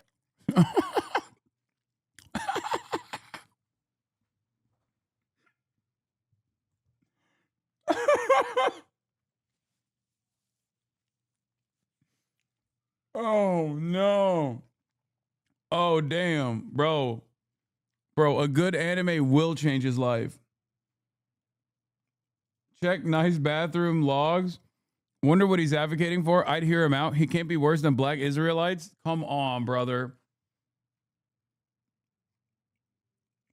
They paid him too much for this act? No, he's not. This is not. No, dog, he's not faking it, okay? This is genuine. He is genuine. That doesn't mean he's right or of sound mind, okay? Thank God my other comments fell off. Okay, well, now I'm going to click on it and see what else you said. See what happens when you don't let a black man say that.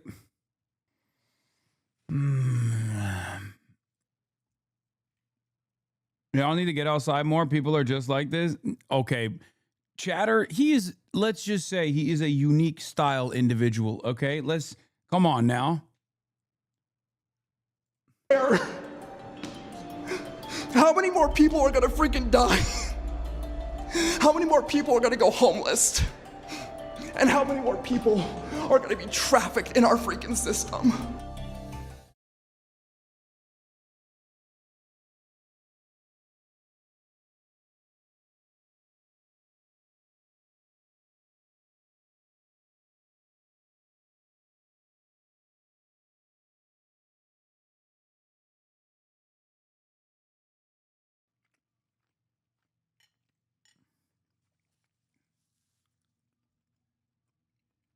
That guy was awesome. Me and him are on the opposite sides of the political spectrum, but definitely on the same side of a different one, Lamau.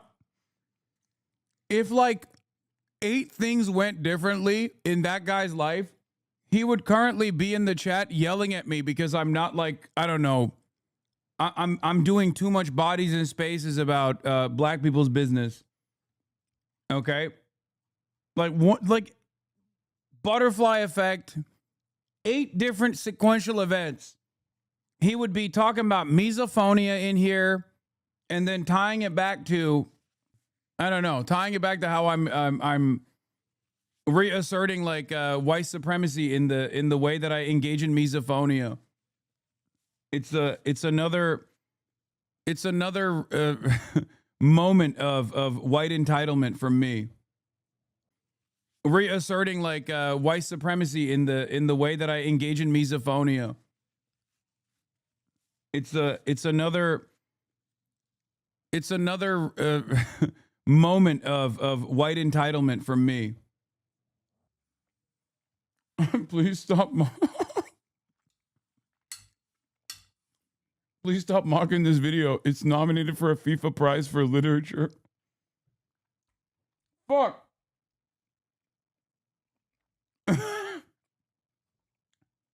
The saddest, bro. The saddest part about this is that it's not even like FIFA prize, dude. They're gonna make the Pulitzer do this. Okay, they're gonna give the Pulitzer to this guy because every institution is so servile to the silly demands of Donald Trump that next time it is going to be the Nobel Peace Prize. Next time it is going to be the actual Pulitzer that gets given to this guy. And then we just have to sit there and act like these things are worth a damn any longer. Follow the money. FBI Director Kash Patel weighs in on growing public concern over potential widespread taxpayer fraud in Minnesota, vowing to protect children across America. Yeah, that's the reason why they're doing their very best with the Epstein stuff, right? To me, when I think of the FBI vowing to protect children across America, I immediately think all of the wonderful work that they've done protecting notorious elite pedophiles by sheltering their names. Very cool. Yeah, so a couple thoughts on the video overall. Let me just get started by saying, let me gather my thoughts here. Number one, given the intensity of the feedback and how excited people were on the right about this video, I legitimately thought that there would be at least like some points of evidence. And it was actually worse than I expected. It was quite shocking that there was no evidence at all, like no new evidence. And perhaps even worse than that, the old evidence was not even brought up. Like, because there are actual active investigations in Minneapolis, Minnesota, specifically targeting like Somali Americans, as a matter of fact, and charity fraud that took place. So he could have at least tried to like present that stuff. And yet they only brought it up one time in the entire video, which was genuinely confusing. All of the new investigative reporting that he conducted was simply going around town to child care facilities, whether they're active or inactive. We do not know. It does seem like almost all of them were active, though, according to the Department of Human Services in the state of Minnesota. He just went outside and yelled like, "Where are the children? Let me in. I want to see the children. You're hiding the children from me. I must see the children." And it was very strange because, of course, like in the few instances where there were people that were working at these places, they just showed up and they were like, "Yeah, no, that's not how this works, actually. Like, this is even dumber than, Comet Pizzeria, Pizzagate conspiracies, because like, at least the pizza shop is open for business and like random people can actually walk in to conduct their own, QAnon style investigations. But you can't really do that in a childcare facility, right? And that doesn't actually mean that the childcare facility is up to no good. It just means that it's actually the opposite. It means that the childcare facility is doing its job. So, so there was no real evidence whatsoever. And I'm a little bit alarmed by the fact that people watched this and genuinely thought this is brilliant, because they kept saying, well, why aren't there any children at the places that we went to, at the places that he went to? And what's really worrisome about that is that there's